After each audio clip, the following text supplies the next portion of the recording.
game number 1 of our final series today starting. It's the Mista as the Rus in the color blue. It's PuppyPaw as the English in the color red. And the map is King of the Hill. Yeah, I think this is a good, to be honest, I think this is a really good map for Rus. I really like playing Rus on King of the Hill.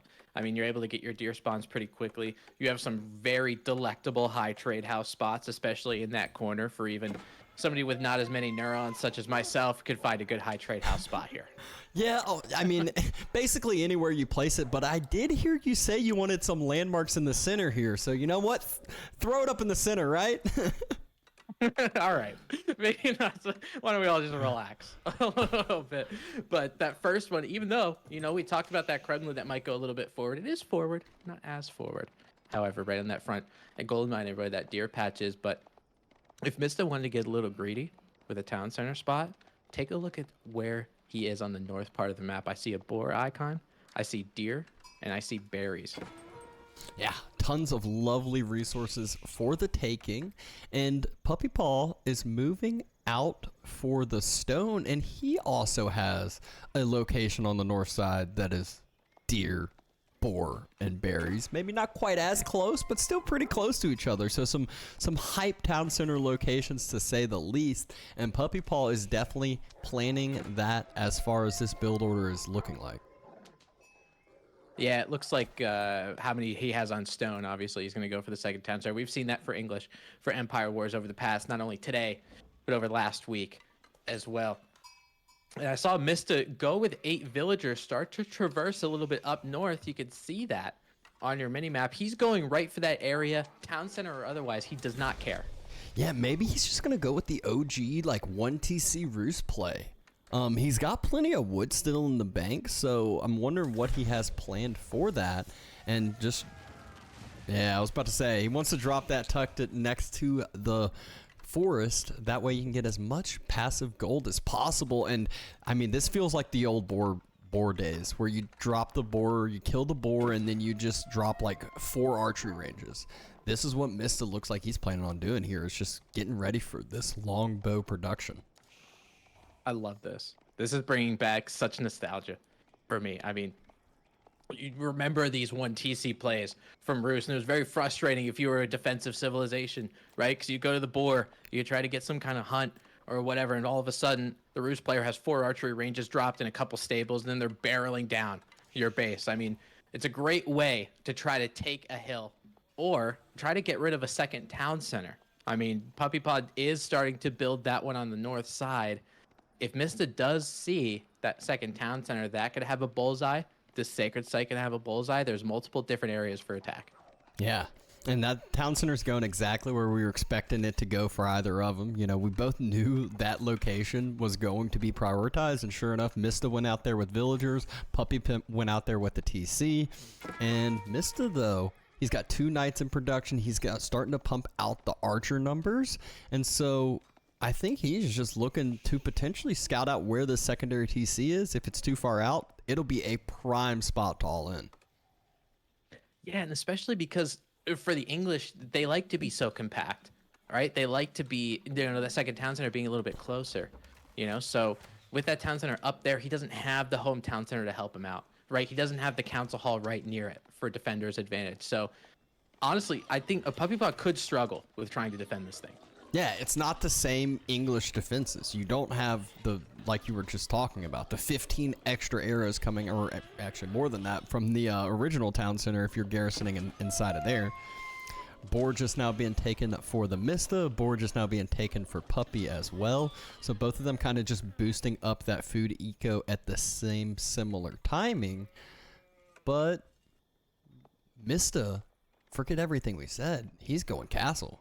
And he's going to do this all in castle. Leave it to Mista to bamboozle us.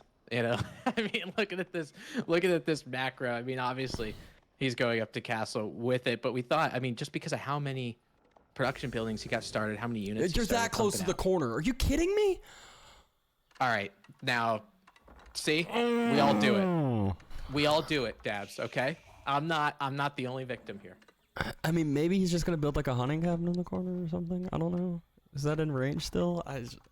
I'm at a loss for words. Believe me, I don't have an explanation either. I mean, don't get me wrong, it's going to be a decent gold trickle no matter how you slice it, but yeah, it could be a little bit better.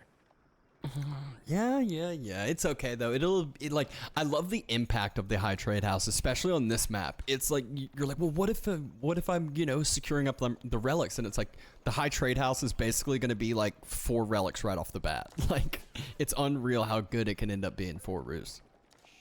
Yeah, that's why people pick it over the Abbey right now. I mean, especially because your castle ages aren't as fast as they used to be. You're not going for that super fast castle, but that high trade house gives you that tempo. For how many gold per minute these relics. If you're not the HRE with Regn's Cathedral, they're 80 gold a minute, right? A lot of these high trade houses, especially on King of the Hill, they're going to be about 160. You didn't need to go anywhere. You didn't need to do anything. All you need to do is build a building, and how do you know it? You got 2 relics. Yep. And so soon enough, we'll have to wait for like 2 full ticks of the high trade house to actually get the accurate gold income, but we'll get to check in, see how much it is. So if you want to throw some guesses out in the chat, everyone throw those numbers on in, see who can get the closest. You'll get glory. Yeah, glory. And you know what, guys? Glory is priceless. Okay? We can offer you prizes. We can offer you subs, but you know what? Having the glory in front of 2,000 people, there's nothing like it. I'll tell you. Now, I think with Mista being at the one town center, I think he doesn't want this game to go long, right? So if he does things like get a monastery, which he does, queue up a warrior monk, which he has, he gets that sacred site. He wants the game to end 10 minutes from when he caps that sacred site. So the one town center, he doesn't care about adding more. He wants this game over. Yeah, the way you can kind of look at this is like Puppypaw, he's going up with the King's Palace, which is great. It's more economic investment, but it still has a payoff. It still takes a while. It still is a lot of his food income going towards villagers rather than military. And the high trade house, 199. So Pretty good. Yeah, pretty solid. And that's not even in the corner. If it's in the corner, you're probably sitting there at 260. It probably is 360. I do want to give a shout out to whatever Tuba 329 who had 198. That was very, very good. Wasn't close enough. Sorry. Thanks for playing. Close only counts in horseshoes and hand grenades. That's exactly right. Now that sacred site is going to get capped. It's about 80% of the way done. So about 7 minutes, 55 seconds. Puppypaw's got 10 minutes. Mista, he can gather up the stone that he needs, get some keeps going, get a lot of wooden fortresses. With Springald upgrades, they're notoriously difficult to take down, right? For him, it's all about shelling up defenses, using the gold income and the passive gold income with relics, with the high trade house, with the hunting cabins to kind of counteract how many villagers Puppypaw is getting, because we're only 8 minutes of the game. So the TCs, the King's Palace, it takes a little bit of time for it to actually pay off. Yeah, Mista's just now moving out to that stone. He already has a siege workshop down, so he's investing into a mangonel right off the bat, which obviously prime time to have against the English. And when you're trying to take this top hill, once you start getting some keeps down or some wooden fortresses down, your siege just becomes that much stronger. Oh yeah, especially from a defensive standpoint, right? Because the things that Puppypaw needs to do, if Mista does things like shell up defenses in this area, the thing that Puppypaw needs to do is get things like trebs and rams, because he has to get offensive siege in order to take those down. Mista doesn't have to do that. And Springolds, for how effective they are at taking down other siege units, the Springolds are just the more cost-efficient unit. And now he's spreading hunting cabins all over the place. He found the corner for that one, though. Yeah, hey, he learned from his first one. It does look like Puppypaw might be taking a little bit of the offensive, denying this wall on the southwestern side, and maybe pushing forward, maybe a few men-at-arms. It would be my guess. Oh, just spears, actually. I guess that makes sense. The knights would be the quickest thing to react to this. Yeah, and just having 4 or 5 spears is enough. A lot of times 4. Sometimes I'll see with Sacred Site victories, instead of just going for the Sacred Site itself, maybe he just tries to go around it. Take down villagers, take down landmarks, all that kind of stuff before taking down the Sacred Site. So there's an avenue for multiple things, and you hit the nail right on the head, Dabs. You're so good at this. A couple knights came out for defense, and 5 spears said, go away. Yeah, and that knight, it's not a royal French knight. It's gonna need healing from the monks, which there are a couple out there, so could get that one nice and back to full, but needs to use some micro, take some time to do that. Yeah, well, I mean, the Knights will probably end up making the front line of this eventually. Now Mista going up to Stone. That Stone, we're King of the Hill. That hunting cabin I thought was going to have more gold, but maybe it needs a couple more ticks in order to do that. PuppyPaw doing a good job. He knows that he's playing the English. Right, he gets an outpost up there. Maybe a keep or two. Just kind of get a foothold of that hill over there on the east side. Try to get those buffs that he desperately He needs to watch out, though. battles. 3 mangonels could just ruin his whole entire army. Yeah, I mean, that's the right siege unit to make against English, right? You got a lot of foot soldiers. Mangonels are going to be devastating. And Rus, they really kind of excel in this siege game. Obviously, they don't have the high armory. They're not Imperial, but the reason they excel in the siege game is their extra wood income is just absolutely absurd. It can really just allow so much extra wood throughout the course of the game to give them all these extra bonus advantages. Yeah, and I feel like that's one of the reasons why Rus is really nice to play. You know, because they have a little bit of bonus in all of these resources, right? The gold from the hunting cabins, the wood from the fortresses, the food from the bounty, right? So, scout down. Uh-oh. That's first casualty. That's first blood. Is there? Yeah, I guess that is first blood here at this point in the game. 11 minutes and 20 seconds or so. Gonna be a lot more to follow after that. Well, I mean, in PuppyPaw's case, I hope so.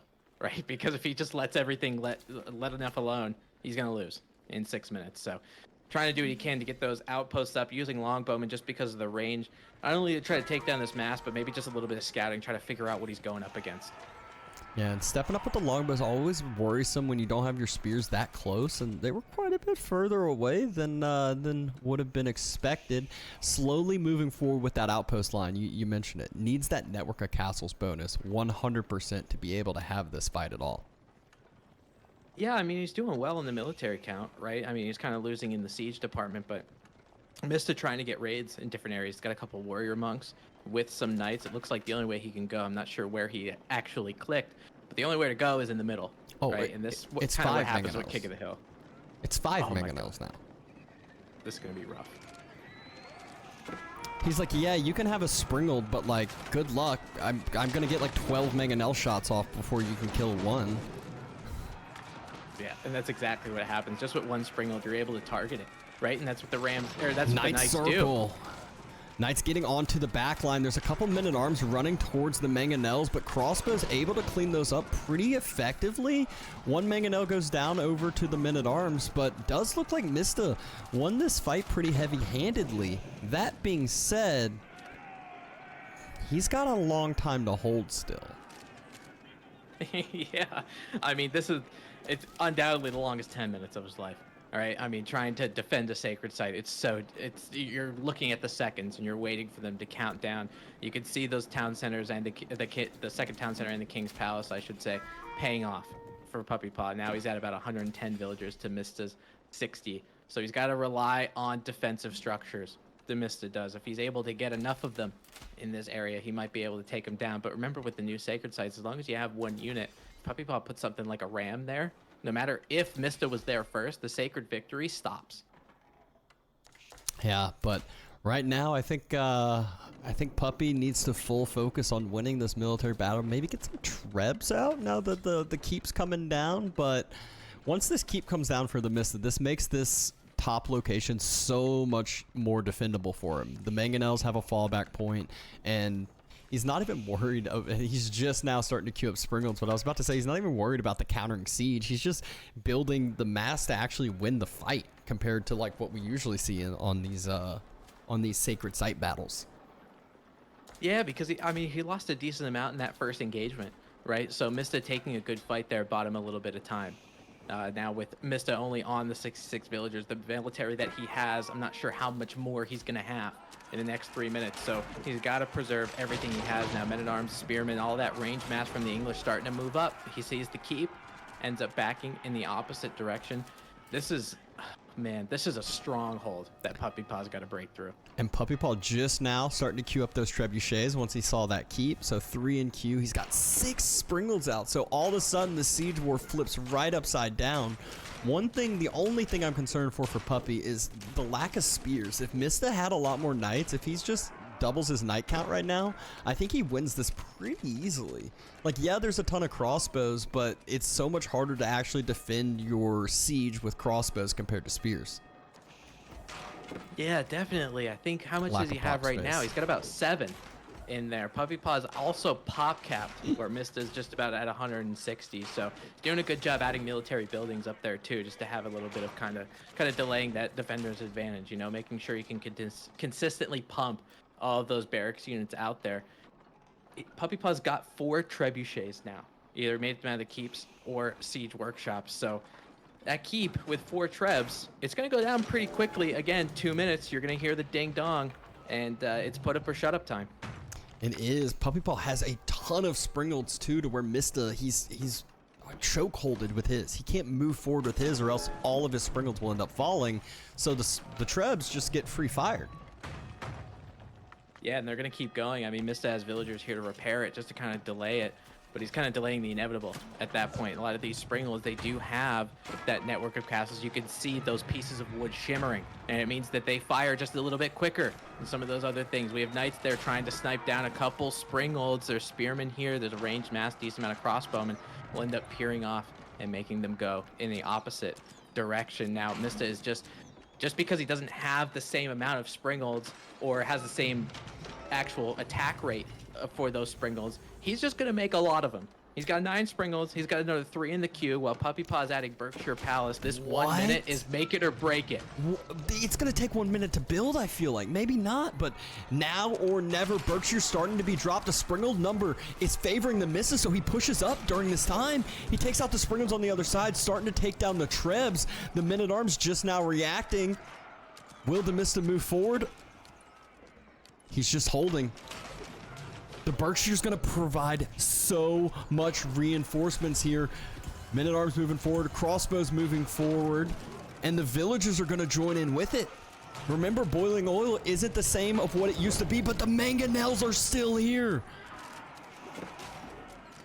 Yeah, it looks like there's only 4 or 5 springolds left for Puppy, and some of them being damaged, so they're able to get picked off. It looks like 1 mangonel ends up getting picked off on the western side. He's got about 5 left. There's more where that came from. Here we go. Tick, tick, tick. We're down to 20 seconds. That Berkshire is taking out some Here come the units, Vills. but Vills are coming. They're pulling the boys, Dabs. It's all about the mangonels. So in the pre-fire mangonels, the villagers just disappeared. All their bodies are on the ground. The springolds are still firing on out. Puppy doesn't have the military superiority here. Berkshire's helping, but is it helping enough?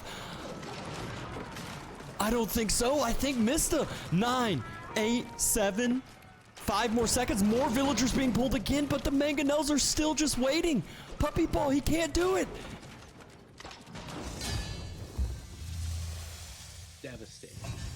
Oh my god. What a ridiculous game 1. Game 1 going to the Mista. He had a game plan throughout the whole time. I think we all just need a second to decompress.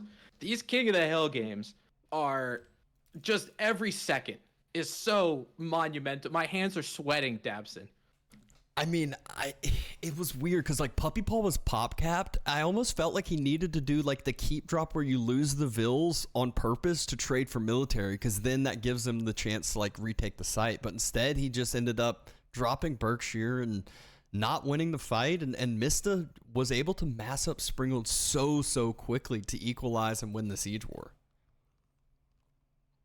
Yeah, I mean, he had about a baker's dozen worth of springolds out there. So if that's not enough, I don't know how much is. I mean, that's the best defensive siege that you can make. It took out a lot of the springolds that PuppyPaw made, even though with that attack speed didn't matter. A really good display from Mista, having an idea, executing it to perfection, keeping that military count as high, if not higher, than PuppyPaw's, even though PuppyPaw had about double the villagers. So it's a quick 1-0. Roos now 1-0 in this one. Mista going to be taking the lead there. Basin is our second game, and what do you know? It's Roos game 2. Let's do it.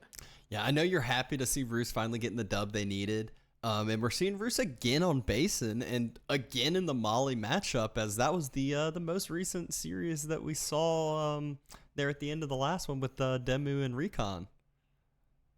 Yeah, I'm curious to see if PuppyPaw takes a different approach. to this one. I mean, with the Roost, they don't do things like have Dark Age aggression, right? They don't like building barracks and doing that kind of stuff. Malians is probably the one civ where you might contemplate it, right? I mean, we saw what happened with a RecoN and the Malians, how he was able to just have that boom all by himself. He sat and played solitaire for about 7 or 8 minutes, and then when he actually came out, it was an impenetrable force, right? I feel like PuppyPaw cannot let that happen for the Mista, assuming that Mista goes with the meta game plan. Yeah. And assuming Mista goes with the meta game plan. That's something you could say again, because, you know, every time you say it, I'm like, well, he's probably not going to go with the meta game plan, except this civ is one that I feel like you got to go with the meta game plan. Yeah, I mean, it feels like Malians are probably one of the most linear civs at this point, you know? I think the Delhi is one of those too, but Malians especially, I mean, it used to be linear in the way where you get super aggressive and you Farimba someone to death, but this time not so much. It's more so meta on the back end, or income on the back end, I should say, with passive, and you get a military count of 100, which we saw. You know, is Mista going to do the same thing against the Rus? It works well against the Rus. And so why mess with it? Yeah. So soon enough, 4 more minutes approximately, we'll be jumping into our game number 2. And the big question I have is, will we get another 5-game series today? The first 2 we've covered, they went the whole distance. And so far, we got Mista up 1-0. Obviously, based off of the seeds, he's not technically the favorite, although he definitely has the skills to be on that top tier. Maybe just hadn't gotten to practice as much, doesn't get to grind out quite as many games. Yeah, I mean, that's what happens with the Mista, right? He has things IRL that he's got to do, you know, and then 6 months he comes out of the woodwork and you're like, oh yeah, he's a top 4 player. I forgot. Yeah, he also plays some Dark and Darker. I was going to mention that. We had 3 minutes. I was going to mention that. DrDabston playing with the Mista and Dark and Darker. How are the sessions going? We want the tea. Yeah, no, we had some domination over there, but, you know, can't complain about whenever you're getting to interact with some of these players on the upper level. Anatan, another name who gets to play every now. I get to play with every now and then and whatnot. So pretty hyped getting to do that. And, you know, it's pretty crazy thinking about the players and pros when they're playing tournaments. They got time for other things, because I don't think about that. I'm like, I think about like 1-2 games at a time, and it's like I need to put my full mental capacity into AoE 4. Yeah, yeah, absolutely. It's been pretty much the only game that I've been playing over the past couple years now. I mean, obviously you derivate into something just for a little while, but AoE always brings you back, you know, and then you realize for how long you've been out of the game, you come back and you're like, how does Mista do this? he comes out of a half a year break, like it never ended. I leave for 2 weeks and I feel like I only have 3 fingers on each hand. Yeah, you know, some people just have that extra level. You know, sometimes people skip the Renaissance Fair to you know, stream AoE 4 or something over there. Oh my God, here we go. I knew it was happening. I knew it was going to happen. Even 5 hours into the stream, I don't have enough energy to defend myself. I'm very vulnerable at this point. Yeah, for those of y'all who don't know, which I'm sure it's like 99.9% of y'all, we had a little mini meet and greet with some of the AoE 4 squad up in Pennsylvania at a Renaissance Fair, and Tim backed out day before because of on-call work, but he was playing AoE 4. We all know it. Oh my God. I was on. I don't want to hear. I'm gonna walk away. I don't even want to be here anymore. Okay. Oh, but enough about all that. We've obviously been having a crazy sick day. Crazy sets of games. Obviously, the different format structure. Some people love it. Some people hate it.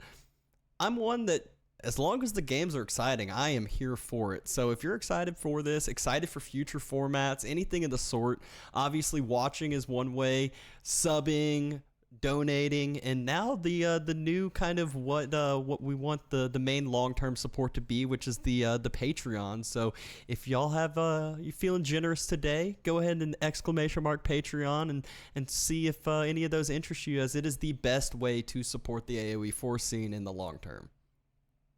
Yeah, it's really good! !Patreon. I will say I've been a patron for about a week now, a week and some change, and this is probably the happiest time of my life, being a patron. It's only been 7 days, and I feel like I've had a complete turnaround of me as a person, and as me as an AoE 4 player. So if you want to improve your elo by about 450 points, and if you want to have an endless line of women at your front door, right now we're up to 26 outside my front door, just because they've learned that I have a Patreon. Go ahead and hit !Patreon and get yourself a little bit of this action. You're going to love the way you look. I guarantee it. Yep. And big shout out to Lash, one of the participants, one of the players over here, giving us a raid. Always another great person to support, great streamer all there. So if you haven't checked his streams out, go ahead and throw him a follow and check it out sometime when he's out there. But enough of that. We got game 2, Mista versus PuppyPaw. It's Roos versus Molly on Basin. Yeah, it's kind of crazy that we actually saw this before, the same map and everything, but it looks like the actual trajectory of the basin that switched a little bit. Instead of north-south, we're doing west-east on this time, but everyone's still getting that nice friendly sacred site and that one right smack dab in the middle of the basin. And we talked about what we might be seeing in Dark Age. Dabston, look at what we're seeing in Dark Age out of our Roos player. There is a barracks, there is spearmen. Yeah, it just seems apparently this is the meta to do on Empire Wars. If you're playing against Molly, you have to deny the pit mine as fast as possible. You can't let them be online, as they are just way too strong. And so that's exactly what PuppyPaw's planning on. He's starting to make some spears, but Mista, just as I think RecoN prepped it with the barracks right off the bat as well, he is making the Donzo, and as Vodka just highlighted, it's not the Kremlin, it's the Golden Gate. It is the Golden Gate, and no one can see me on camera, but I'm fist pumping into the air. I love Golden Gate. I love this landmark, and I'm glad to see it in tournament play right now. Getting that little bit of extra resource. I mean, obviously, Kremlin's going to help you. You know, we talk about Kremlin militia. We talk about what happens with those gremlins when you feed them after midnight, and they start ravaging all over the place. Golden Gate, however, is going to help your macro out just a little bit. You're able to get good trades on some of those resources. So hopefully in Feudal Age, it could help him either propel him. What I'm thinking is going to help propel him to a quicker castle. Or maybe just doesn't have to invest as much into that secondary TC play, gets to trade a little bit there. But, you know, only time will end up telling. 8 villagers moving on out. Looks like they are prepping a boar play. There's a Donzo here that's going to spot it out for the Mista. But one concern for the Golden Gate is I feel like you lose like 3 tickets because of the way Empire Wars is. Like, you don't get that extra time for the tickets to start accruing. And like, yeah, you get it built, but like, I don't know. I feel like you're already online. You have more villagers than you would prior, so it's not quite the same strength. Yeah, I can definitely see your point. You know, just because of when you're starting with only 6 villagers instead of 20-some, the actual resources per minute is small, so that extra 50 looks bigger by comparison. It's a bigger percentage, right, of the resources that you're getting into. So I could definitely understand that point. I think this is going to help him. This is more of a tempo than anything else in terms of resources, because it's going to help him with, instead of going for a second town center, as you see, he's not going on stone. He's going for it, yeah, but he's going for it.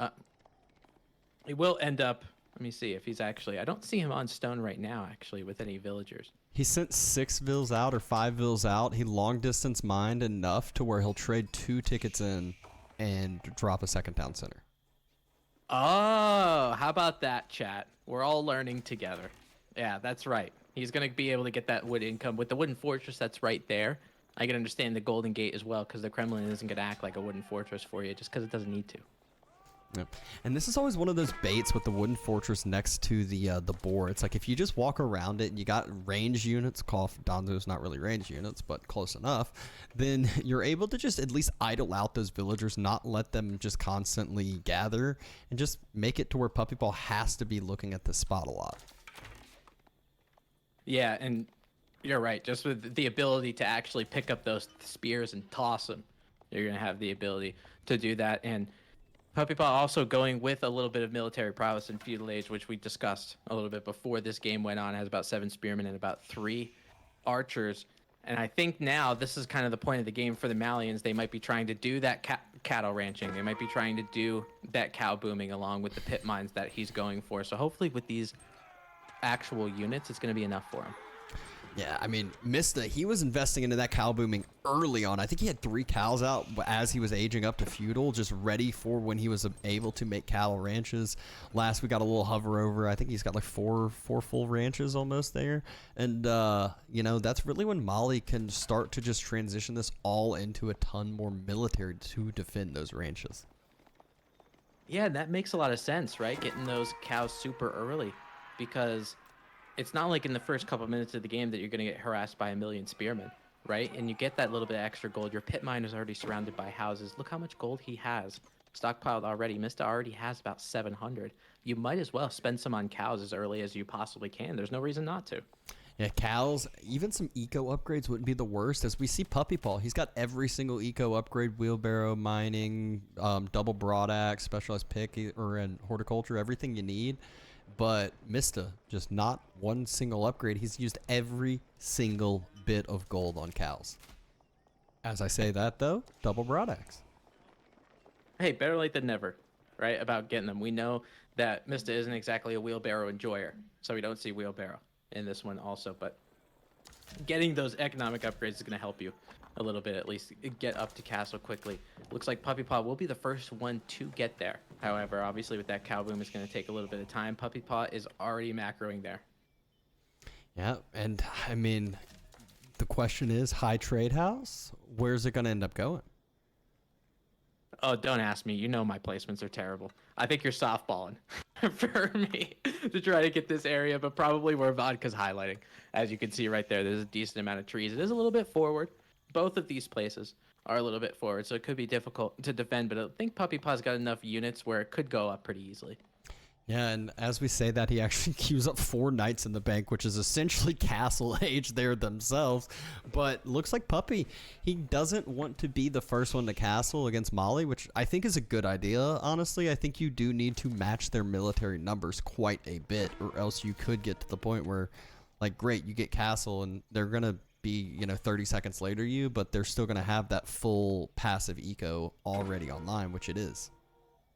Yeah, and especially with a knight civ like Roos, right? You're able to hang out a little bit more in Feudal Age just because you have some feudal firepower, and you can see that early knight with how much health and how much damage it can do. Looking for raids, looking to try to take down either villagers, take down some of these buildings. You see that second pit mine up on the north. Could be a delectable spot if he chooses to go up there and start burning. Yeah, I think it would have been prime if he wanted to kind of grab that villager as it was potentially moving out to build that, but Mista was way ahead in that secondary pit mine investment. You can see a few more cows moving out. How many ranches are already full and everything there. Mista's base looking quite solid, and this is typically where they just pause for a minute and go up to castle. Yeah, now that those ranches are starting to boom, right? And I think with PuppyPaw, he had his scout in the back. It was our first major engagement. Looks like just about javelin throwers. Knights are going to be able to do a good job against some of those. Even the spearmen trying to get their hands dirty, trying to poke and prod at some of these javelin throwers. A couple of them will end up going down. Donzo's trying to provide reinforcements on the western side. We'll be able to get a good hit on one of those knights, but you can see military count. PuppyPaw not only has a military advantage, but his actual army value, just because of those knights, is really high. He wants to take this fight, and I don't blame him. Yeah, he definitely should take this fight and continue to push towards the base, continue to try to clean up the rest of those units. Javelin throwers were so out of position. Archers firing out on those front side. Donzos, they don't do much to the jav throwers, but that's what the knights are for.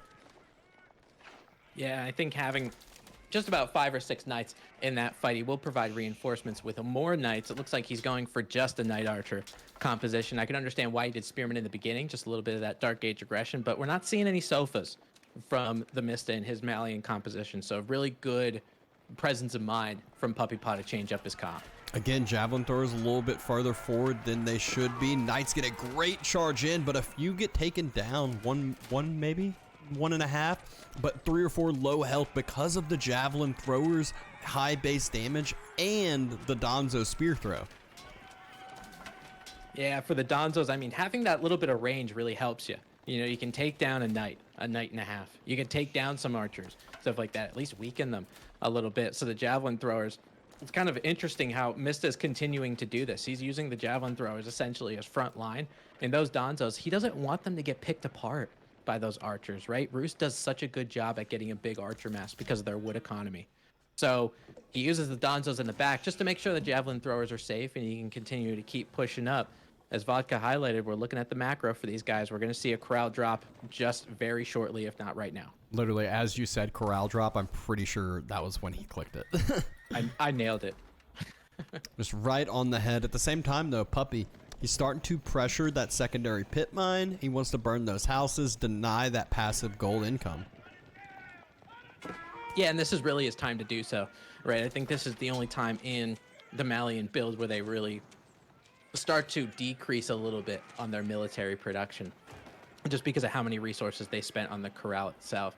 That pit mine will end up going down. I don't think Mista's going to have much in the way of thoughts about it or anything to say about it, but I think when we see a Castle Age by him, I saw some Golden Gate tickets being used. It looks like a little bit more food going for Puppypaw. He's continuing to make Feudal Age units. He's really trying to take it to him. I love the aggression. Well, I think Mali's one of the few civilizations where you don't need to match their castle. It's not like they come out with like men-at-arms all of a sudden that you're like, oh, I need crossbows. They have the same unit composition.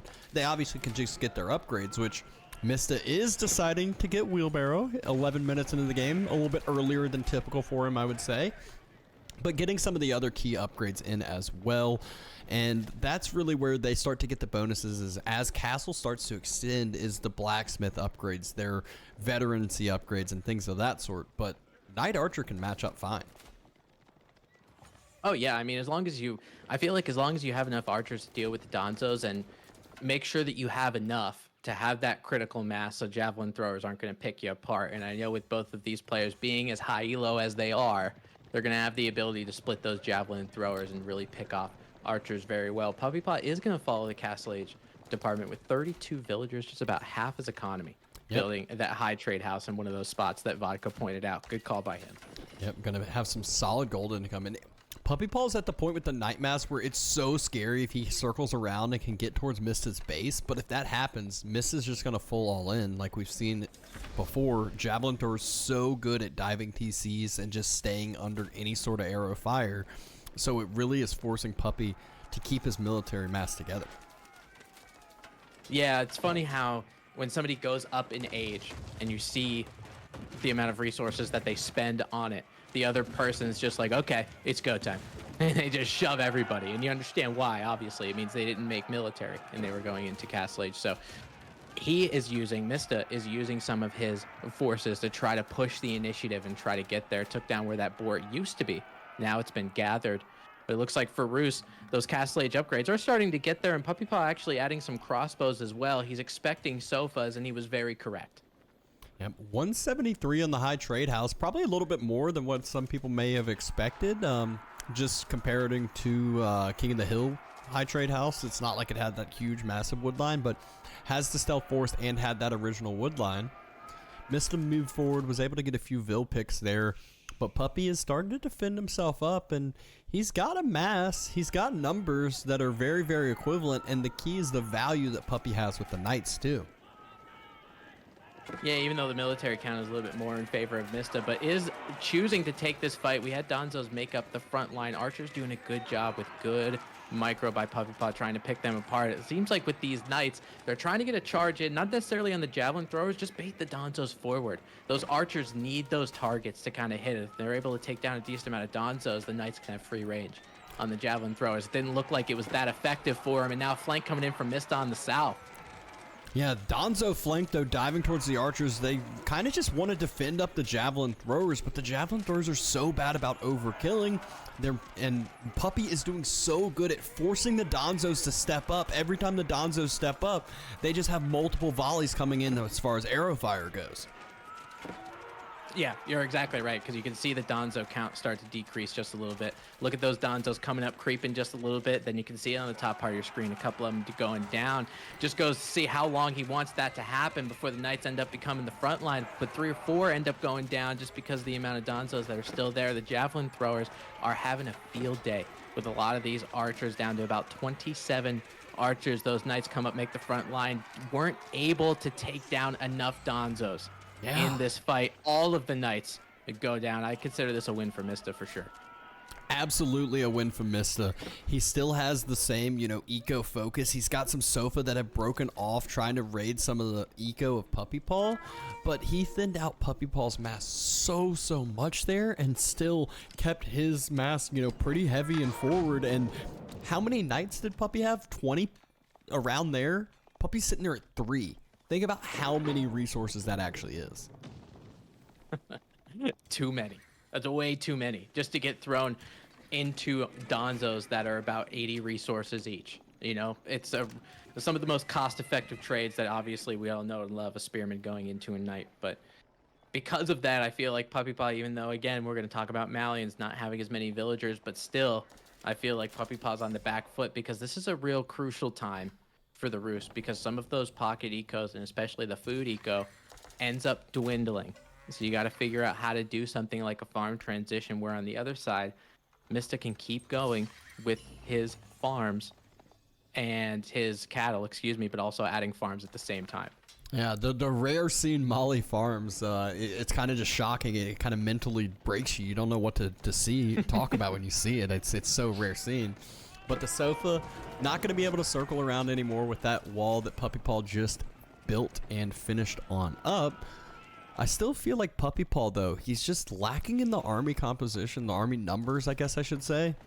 So much of a ranged mass, not really a front line, and javelin throwers is like the main composition for Mista, which just kills everything.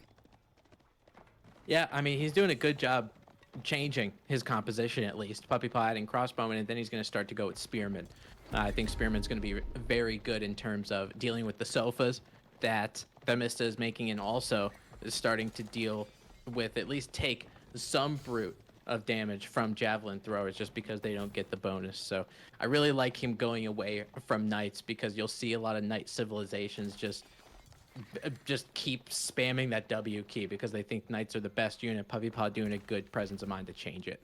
Yeah, and I love the forward walls by the Mista, though. It's really going to make this map so much smaller for Puppypaw if the walls do get up and finish, because it doesn't really allow him to spread out and kind of just send units to where they need to. They're going to be chokeholded into some certain spots due to these walls, and meanwhile, Mista, he's going to be able to get free reign throughout the whole central point. Yeah, and I think just from winning that first initial fight, he has the ability to do that. Right, military count obviously being higher for Mista, and he is using some valuable units now with Sofas as well. So it's going to be difficult for Puppypaw, but he's going to need to mass up yet again. He's going to need to bolster his defenses yet again, just in case, because we all know, we've seen it in some of the past series that we've seen today. Some of those Malian raids, they can be quite devastating. Yeah, and we saw this little small mass of Puppypaws get split out, get seen by the outpost, so Mista sent a couple Sofa over there to clean it on up. So great pickups there, and just continuing to keep Puppypaw just a little bit dampered down and thinned out, not getting to that full Roost strength that we know and love. That being said, he might be thinking about Imperial here in a second. That's what I was thinking too. Puppypaw is, I think it's kind of at a loss for Roost and Castle in terms of what units you could actually make against the Malians, because we've all seen that knights don't work. For ranged masses, it's not going to work very well because of javelin throwers. So what's better than an arrow? I would say a gun. Okay. So Streltsy is going to be the main play, and that wall that Puppypaw just extended out in the north secures his next gold vein. So allows him that little bit of a bonus. Both players have been fighting over relics throughout this timing, and Mista ends up getting the 1 lead advantage in that regards. Yeah, you talked about that gold mine in the middle. He does have a keep there in a mining camp, but Mista's entire army has a nice line formation waiting for those villagers to be coming across. And I know PuppyPaw does not see this coming up. He is going up with a high armory as well. Those villagers, if they see any of these units, or he's looking to actually take the fight to him, a lot of villagers are going to go down now. You don't want to take this fight while you're going up with the high armory. Immediately has to cancel the keep. Doesn't get the full resources back either. Enough for another keep, though. Anyways, only a few shots went actually to the keep. No torches, I don't believe. That is frustrating, though. Thinking that you have that gold that's safe. Thinking you had a little bit of an ability to make something happen, and then you got to back up just a little bit. He does have that 4K gold that you mentioned up there on the north side. He's going to need that to do a lot for him. You know, I mean, in terms of getting things like improvements and technologies, and also getting things like Streltsy. You know, he's going to need a decent amount of gold for this to work. Hopefully that 4K is enough to push the initiative to take some kind of hold on this basin. Yeah, love it that you're bringing the map name into this. He's even moving around with the sofa, literally timing right as PuppyPaw's moving out on the stone.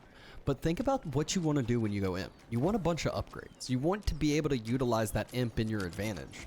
PuppyPaw, I think, just queued up Imperial Elite Spearman, and that's it. He's got 350 gold, and nothing else really as far as the gold incomes go. And he's getting roller shutter triggers, so that's a benefit for those Springalds. But imp isn't really the same prowess that we're going to see like we've seen some of the games prior with 3K gold banks, and all of a sudden it's 5-6 imp upgrades queued. Yeah, that's such a good point. As soon as that high armory went up, I was like, oh yeah, Roost Imperial Age, maybe they have a chance, they whatever. And it's like, now what? You know, you gotta wait for some of that gold to come through. Mista following suit, going with Imperial Age, and he was going with the Griat Bara. So we will be seeing a little bit of not only Imperial Age units, but a little bit of festivities here in this game too. Yeah, PuppyPaw though, he's struggling on that gold. You can see how many villagers are up around that 4K gold vein. The stone in the middle starting to get focused, so that villager lead just slowly getting thinned out, not quite as effective as it could be. And you can already see how much passive income Mista's getting with the advantages he has. Yeah, it's insane, isn't it? With how much he has. He's got 79 villagers, 1,600 food per minute, about 2,400 gold per minute. He can just get all of those technologies. As you can see in the top left part of your screen, he can continuously queue units, which he's doing with Musafati and Sofas. PuppyPaw now finally starting to queue Streltsy, but military count, Malians have 114 units. It might be a little too late. Yeah, this is the point where we see Mali do this a lot. They'll like have an army mass that we're watching here now, and this isn't even their main mass. This is just like a little bit of like a split off party, deal with raids, thin out, take good trades, and his main mass is up at the top. Main mass is around in the center. Yeah, and without the multitude of game vision that we have, you might be thinking, you look down south and you're like, oh, that's Malian's army, so I can go to the north or something like that, or maybe I can go to the center, take some map control that way, but not going to happen. You can see a lot of spearmen coming down. There's archers, there's crossbowmen, and a lot of spearmen. That's probably about 50 of PuppyPaw's 70 army mass, where Mista's just getting started. No. Look at this on the north side, fortified palisade going down. That's his only gold. We're watching. They're waiting. There's stuff going out on the other side. Mista's distracted, doesn't quite see it yet. Now they push through. PuppyPaw hasn't reacted yet either. Oh no, this is over. This is over. Oh my gosh. Not reacting. Invisible Donzo. It's an invisible army. It's not even a particular unit. Yeah, I mean, a lot of villagers go down. That was the economic advantage that PuppyPaw tried to get over Mista. Now economic count 88 to 83, but he doesn't have a metric crap ton of cows. Yeah, and Mista's starting to regroup with this other army. PuppyPaw's moving forward with some of those units. Mista's getting us around on the unit mass in the south as well, and pushing forward to deny the keep. He's just absolutely everywhere, denying everything from Puppy. Oh man, and if you're PuppyPaw, you got to be frustrated. You know, you think you have some resource safe. You think you have this. Mista's like, no. You had fortified palisade walls. I could torch down those things. You got keeps going up on the south side. Doesn't matter. I'm going to be everywhere, and there's nothing you could do about it. Starting to send some rams in, gonna try to deny some of these defensive structures that PuppyPaw has set up. That's given him a little bit of hope. That's given him a little bit of some extra time here now. But he is in a struggling situation. Look at Mista's resource bank. Starting to accrue up. He's been at max pop. He's got 24 Musafatis in queue. He's got 55 out already. He's just waiting. Yeah, he's waiting for his units to die. I mean, this is the point where you want to be in Imperial Age, right? I talk about this in Imperial Age all the time. Now those villagers have to vacate again for the Ruse player. More worker kills. He's up over 50 now.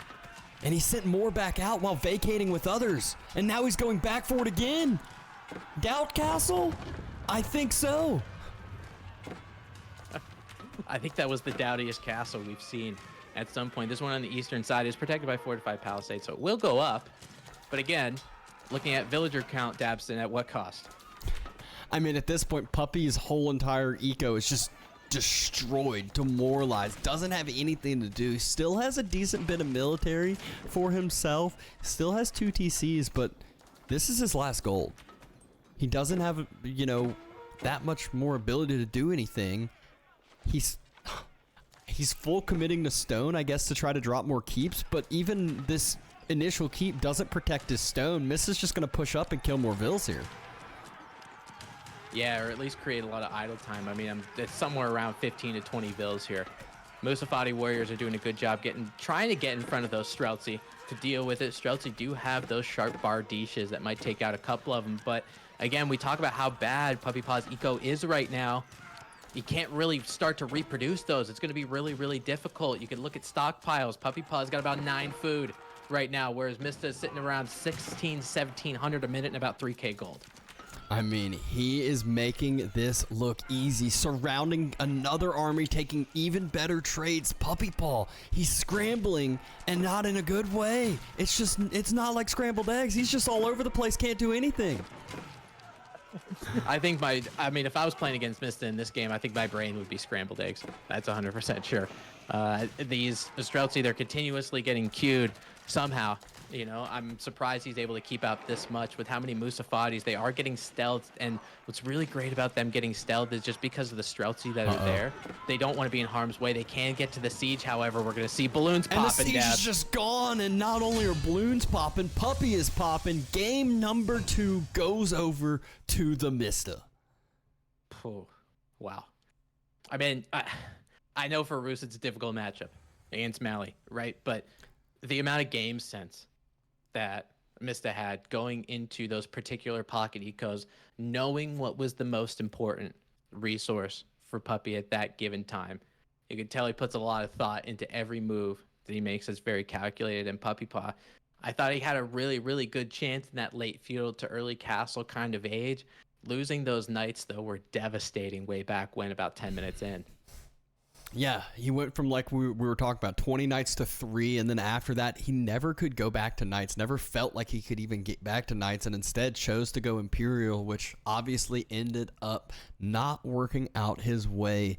But game number 2 is going Mista's way again. Not what the seeds would tell you as far as the favored matchup, but we all know how good Mista can play, and unbelievable first 2 games, but can he close it out on the third?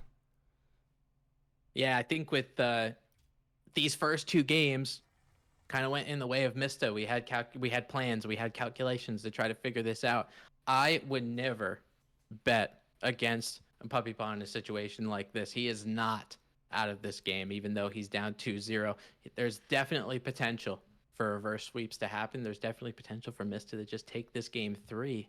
And now that we're sitting on match point for Mista, the map that we're going to be sitting on is regions yet again. It seems the players really like this map. It's definitely a really cool and interesting map, and I love the civs that get chosen on regions as well. It's definitely feudally aggressive civs for the most part, or it's civs that need to take the map control and like to take the map control. Ottomans, Mongols, both being 2 of those civilizations. We've got the Q countdown timer just now starting for this game number 3, and it's funny because when I first think about Mongols versus Auto, I think about like the typical ones where it's like you're going to get a barracks by Mongols, you're going to get a barracks by Auto, and you're just going to get a ton of spears. And in this one, we're just going to skip that whole entire spear dark gauge play. Obviously, we'll have a few come out for auto, but it's nothing even close. Yeah, it's quite the interesting dynamic, the difference between 1v1 and Empire Wars, because you're exactly right. I mean, Ottomans either go for a barracks or a military school, and or, you know, Mongols going for that barracks, producing spearmen 2 at a time. And then you see some of the Dark Age stuff like imams come out for the Ottomans. That little bit of healing really helps them out. And there's really, you know, some kind of intricacies. But when we get to Feudal Age, however, for these two civilizations, so when everything kind of starts to break down, you know, you don't just have one unit that you can make in Dark Age. So even though there were some spear to spear battles that we might be missing in the Feudal Age, we're going to see all of those army compositions start to develop. We're going to see Mongols in Feudal Age wanting to stay there, using Keshiks, Ottomans using their Sepahis, trying to figure out toe-to-toe in a feudal for two of the civilizations that do like to have some map control, who's really going to reign supreme on this map. Yeah, and I mean, it always ends up getting to the point on this map where in the middle of the game where all of a sudden it's like one person's out of gold. Uh-oh. And can they reclaim the gold? And then all of a sudden, 2-3 minutes go by. They're not starting to get close to reclaiming that gold. And then the writing's on the wall. We know how the game's going to tilt from there, as you need gold for a lot of things, not just units, but upgrades, getting all the basic kind of just advantages over your opponent. Yeah, definitely. And I mean, we talked about with Puppypaw going to Imperial Age before, how much gold it takes to get some of those technologies. You know, I mean, these 3 gold mines, this is why it's the picture of the map. You see those 3 gold mines right smack dab in the middle of the screen because that's how important they are.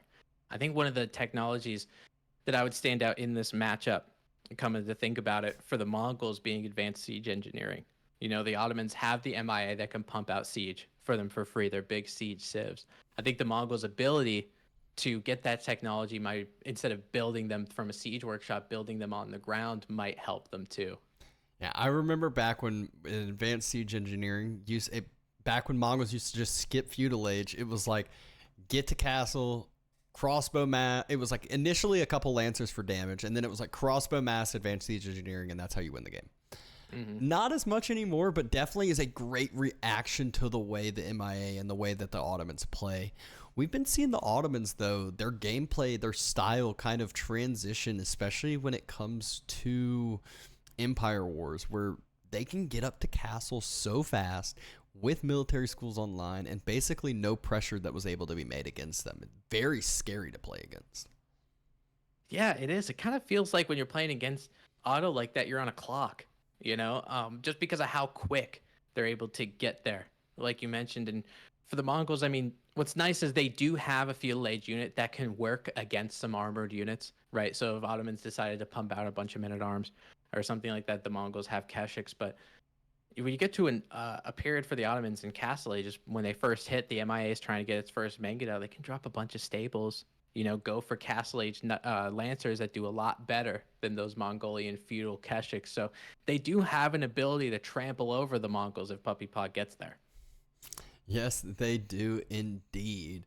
And so, you know, that's where gonna be some excitement here. It's not gonna be one of these wall up and boom games, as Mongols can't even wall anyways, but it's not gonna be one where we're not having any action until the 10-15 minute mark. And that's another beauty of the Empire Wars. We've been seeing, like, even when people have been going with 2 TC song play or multiple TC, 3 TC play, it happens with military a lot, and it happens within like the first 5 minutes. So it's just like right off the bat where action is happening.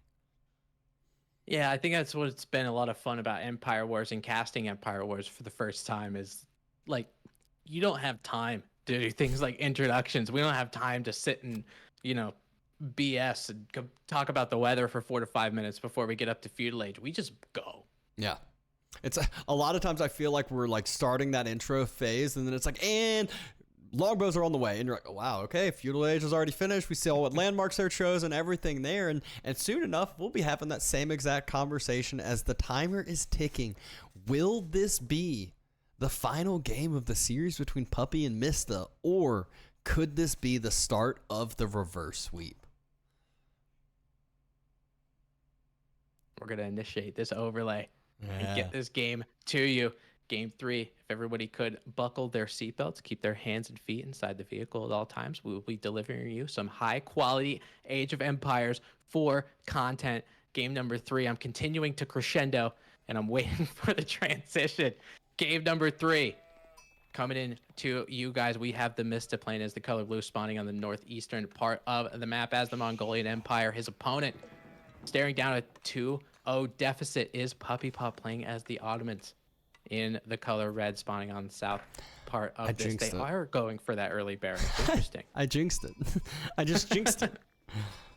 I will say that the Mongol base is one that is very punishable. The Uvu front and forward, I believe, based off of the look, twin minarets still coming in, the deer stones being dropped, but yeah, it's a barracks by Mongols as well, and needs to defend up that Uvu location because that's exactly where the spears and Ottomans should probably. Well, it's the only place they can really pressure. Yeah, I mean, I think this goes to show, while we're a minute into the game, kind of think about how RNG the spawns for Mongols can be. You know, Mongols are obviously a good civ. They're one of the best at pretty much any level of play. But when you get a spawn that's not that great, you have an Uvu that's forward, the gold isn't necessarily near the wood line, so it's difficult to actually defend. It becomes challenging for the Mongols to get their feet out from under them. Yeah, the deer stones does give a huge boost to their economy, a lot more than what kind of people may realize. I'd love to see it could be combined with wheelbarrow, but we know it's the Mista. We won't be seeing that until double-digit minutes hit. Yeah, absolutely. I say that, and he queues up wheelbarrow. There we go. So, you know, you just gotta. It's like reverse psychology with the Mista. You don't be expecting it, and then he's gonna do it, as always with him. Yeah. Hey, you know, that's a life lesson. Don't expect anything and just, you know, be pleasantly surprised as you keep going. But now we have our spearmen. This is a little microcosm of what we would usually see in Dark Age out of these guys. Just 3 spearmen each. Khan going to be able to help out just because in Feudal Age it can move and fire at the same time. Yeah, and a great ability to at least pick up 1 spear. The outpost didn't have any units inside, but it was in range, I believe. That being said, the Uvu, safe and secure. PuppyPaw, he's going second TC autoplay, and the Mista, he might just be going for some odd 1 TC shenanigans again. I mean, I wouldn't put it past him, right? I mean, he did that for the Rus in game number 1. Now in this game number 3, this is kind of a map dependent kind of the area. You know, when you have the regions, you have those 3 gold mines there in the center. It's not exactly king of the hill with 1 sacred site with a timer, but getting those gold mines and establishing some kind of map control, especially in the middle, is pretty crucial. Yeah, I will say going secondary TC, at least for Ottomans, doesn't feel as much like you're giving up the map control comparative to other civs, because Puppy already had this military school in place. So he already had spear production. He had another barracks that he dropped. So it's not like he doesn't have any units out at all. He just, you know, is still giving up a little bit, just not quite as much. Oh, you're so right. Those military schools just get a little bit of a buffer, right? So you can't get steamrolled in terms of the map. A lot of the times you make a second town center when you're playing as a different civilization, and then, you know, you're starting to make military units and venture out at about, for Empire Wars anyway, the 5 or 6 minute mark. Here, not so much. PuppyPaw can just keep going at it. And right now he's got about 8 spearmen. Mista adding in archers and keshiks as well. Might we see our first Vil kill? Almost. Almost delays up the wall again. Wants to fall back with the spears to not lose any of those, and shouldn't end up losing any of them. Almost picks up a scout on the way out even. Yeah, that was pretty dangerous for that scout, but did get out of harm's way, and it looks like PuppyPaw is going to be adding some ranged units of his own with an archer in there. We'll be adding the ever-popular Ottoman sound of music with a meter, I think, for every Ottoman player. You better have those drums bongoing while you're taking fights. Yeah, and a lot of times with these higher elo players, it won't just be 1 meter, because if there's only 1, they're going to be focused down so quickly. It's going to be 2 or maybe even 3 meters in the fights once you start to get to a big unit mass. Yeah, that's really important. I mean, I remember some of the Ottoman games that we saw, there were 4 or 5 meters, and they might be playing the same key, You know, they obviously, the metas, they can't stack upon each other. You're only doing one, but you're exactly right. Just making sure they don't get sniped, and these archer masses will continue to compile. It looks like Mista really going for it and going for that feudal aggression. Now, he probably did scout this second town center, and this being a little bit forward. I feel like the town center is the buffer zone between the Mista and the production, which you're really looking for to go against with the Ottomans. Oh, just is barely able to shoot some of those villagers over the wooden palisade wall that got built.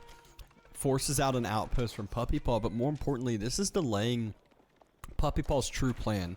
Looks like Puppy was wanting to go Castle Age, not having too much of a unit investment, sending a good amount of vills over to that gold, but not really going to be able to be the case. I think he's forced to defend this up. He's forced to make more units than what he wants to and really respect this push from the Mista.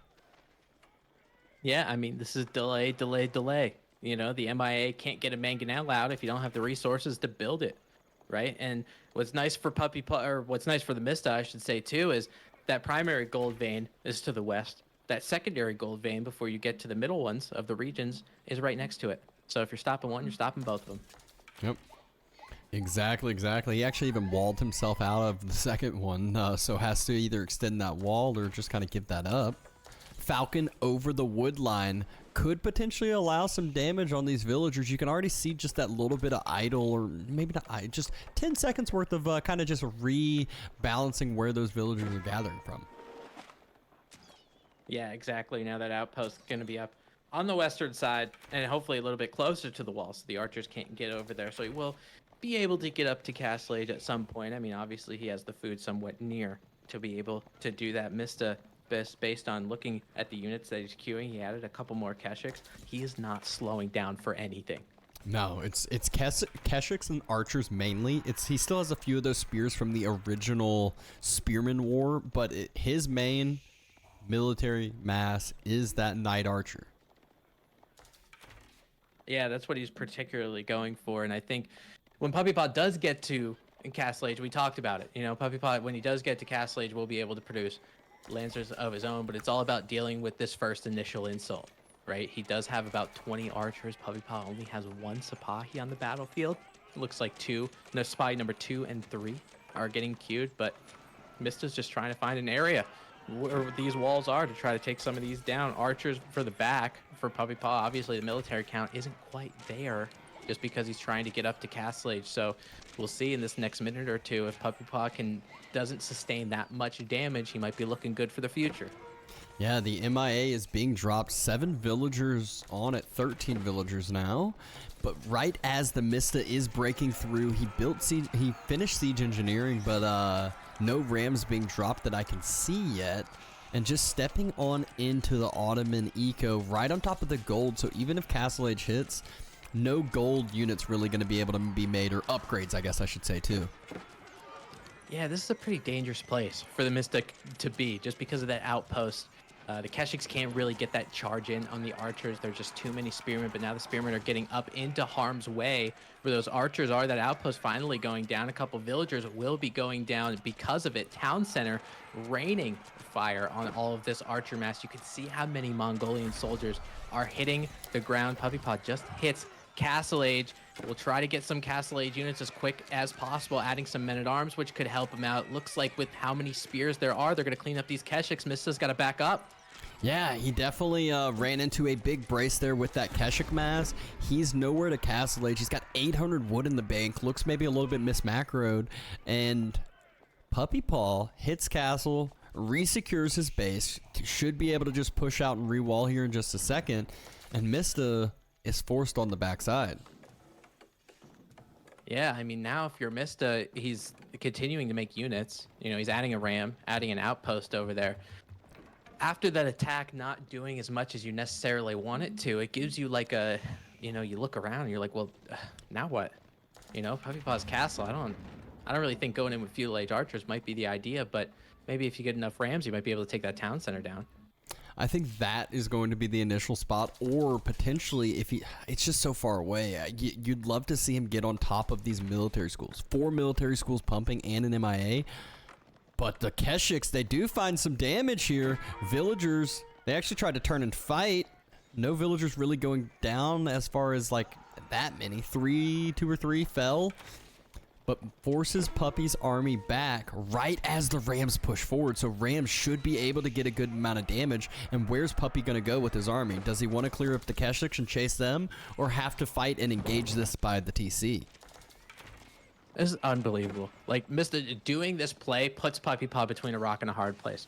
You do, like, no matter what PuppyPaw chooses to do, he loses, right? The Keshiks do have that vampirism trait, right? So they're going to continue to get some buffs in the HP department if they're taking down villagers. The villager shivs aren't going to be as effective. So PuppyPaw moves his whole army south. Now that town center is rubble up top.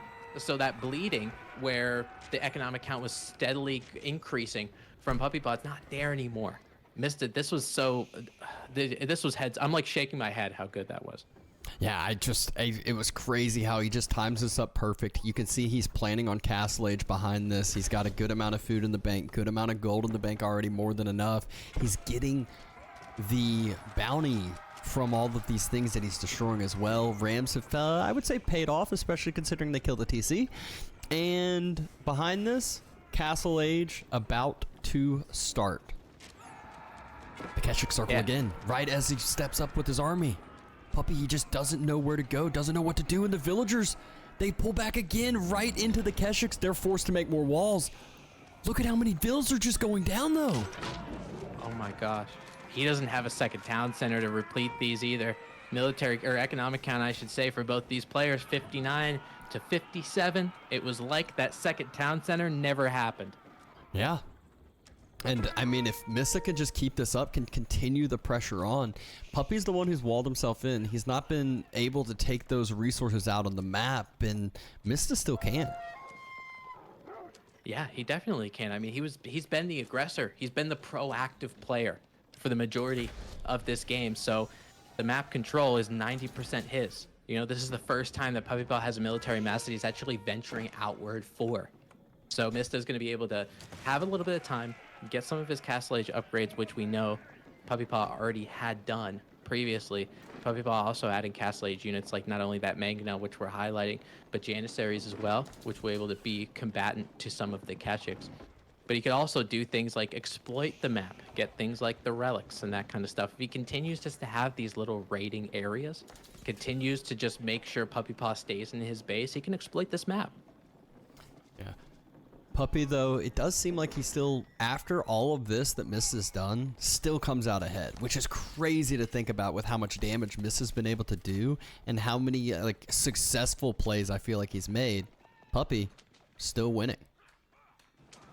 Yeah, somehow, right? I mean, killed 16 workers, you know, and it felt like Mista was really in control for the majority of this game.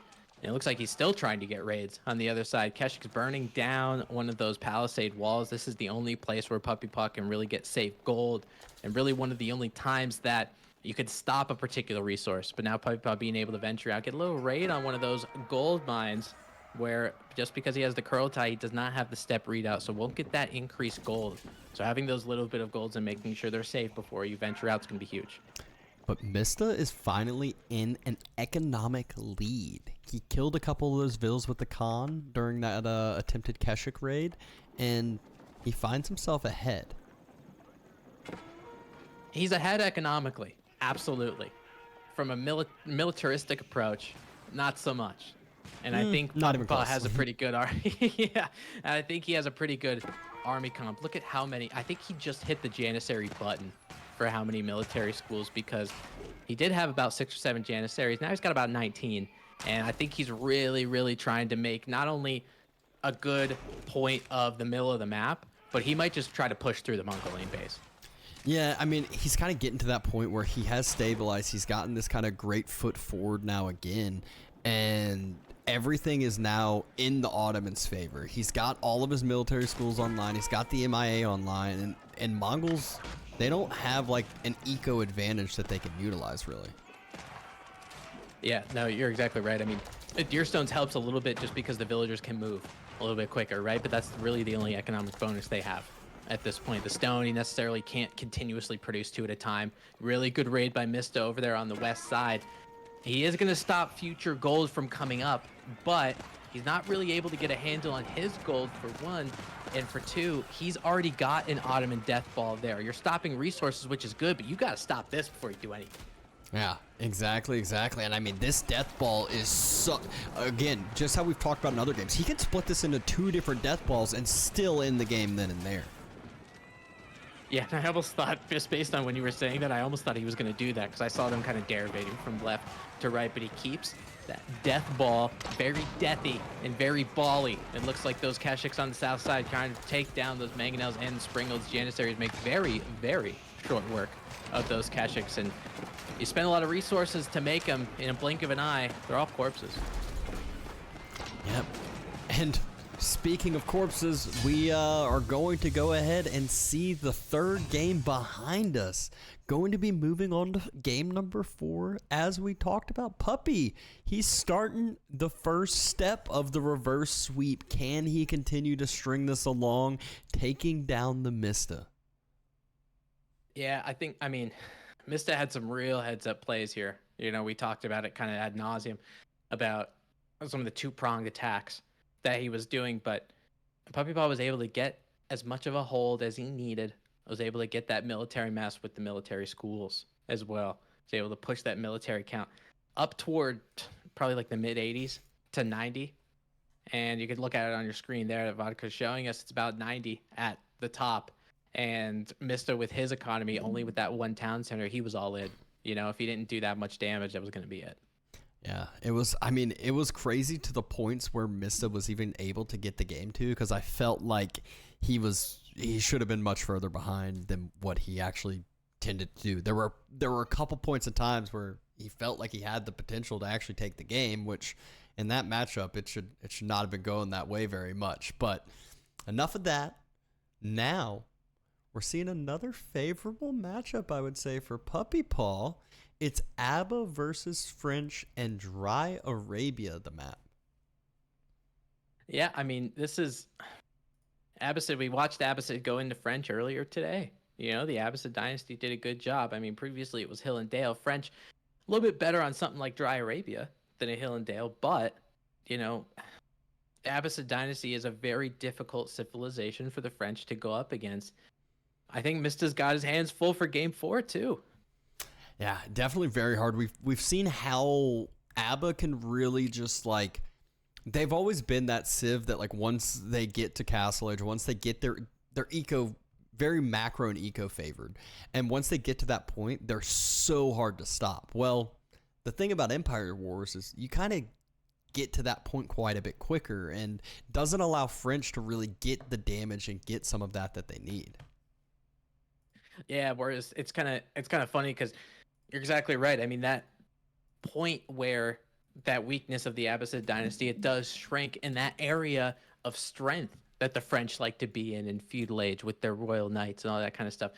That diminishes a little bit, you know? So maybe for the French, they're thinking about, instead of having some kind of feudal aggression go in, thinking about more of a imperial play. We talked about with DeMista playing as French, going Imperial Age with all of the Arbalest upgrades. Maybe that's something he goes for, because for the Abbasid dynasty, it feels like in Empire Wars, like they're going to boom whether you like it or not. Exactly. And with French, you have to try to diminish the boom on the other side. They have extra eco upgrades, so how do you diminish that boom? Sometimes a few simple walls from Abba can be enough to where it feels like it just seals the game. Yeah, I mean, you could have the potential to do that, absolutely. I feel like, you know, just in a 1v1 situation, letting Abbasid get to that point, you know, getting to that post-Imperial with all of those upgrades. Once they get all of those, the preservation of knowledge, just to make sure their technologies are a little bit cheaper, right? They get all the economic upgrades. They get the House of Wisdom, Golden Ages, all of that kind of stuff. It just feels like this economic powerhouse where, you know, it's called Golden Age for a reason. Yeah, exactly.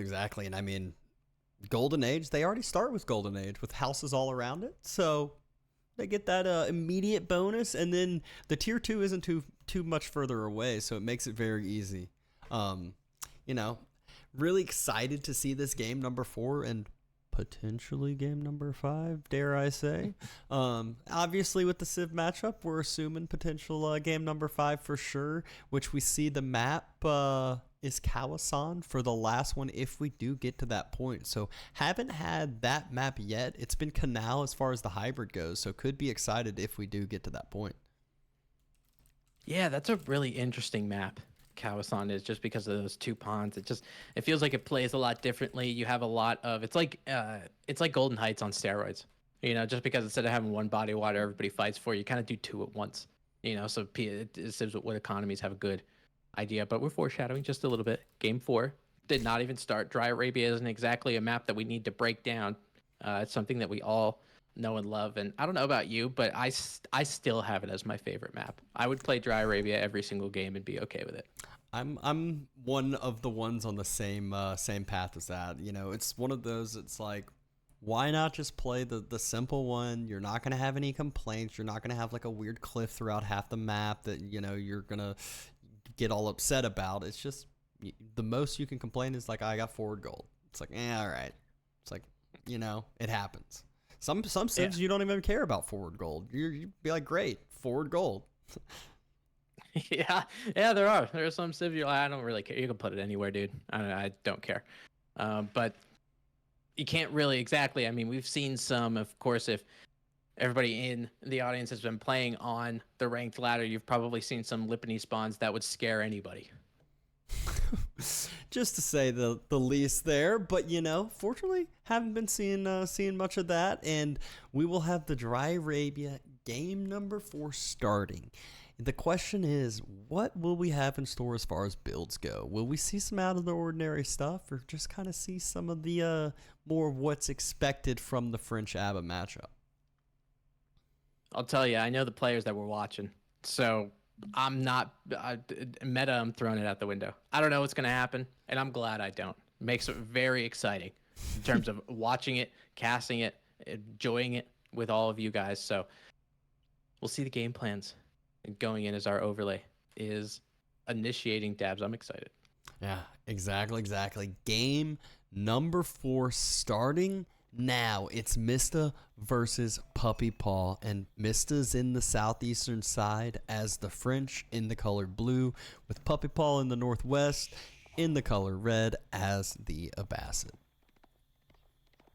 Yeah, and you can see just based on Dry Arabia, it's back gold for both players. Pretty nice. It's pretty much all the RNG we're getting out of this one. Look at that. Yeah, see? What'd I say? The most you can complain about? That one simple thing? And again, though, I think we see the barracks drop by Mista, who we saw, I think, a barracks drop earlier on against DeMu by RecoN to start to focus on the houses around the House of Wisdom to just kind of pressure that out. DeMu went with military wing, so was able to defend that up. But we already see PuppyPaw clicked up with culture. Yeah, it's kind of interesting how all of these civs who usually don't do Dark Age shenanigans are starting to put barracks down and do those things, right? Because they have enough wood in order to do that from the start. They have how many villagers on wood? Each of them have about 8 or 9. So you're going to get that extra wood income. And that's what I'm noticing a lot in the first few minutes of the game. Usually both of these players in not only this game, but in other games, they usually, like, around this time, they have about 200, 300 wood. And you're thinking, well, I could put some military production buildings, or I can go for stone, try to get a second town center. It just gives you a little bit of ease in order to transition into what you want to do. Yeah, I mean, it's not like they can drop a lot of the other production buildings being in the Dark Age. They're kind of gate-kept by that feudal age. They got to wait till it finishes, so you might as well drop the barracks, spend some resources while you got them. And especially for PuppyPaw, like, you're playing against the French. You know what's going to happen. You might as well just put the barracks down now. Yeah, I mean, that's a good point. It's it's almost like with Ottomans with the military school. It's like, glad I'm getting some spears out in Dark Age because they're going to be even more useful in feudal.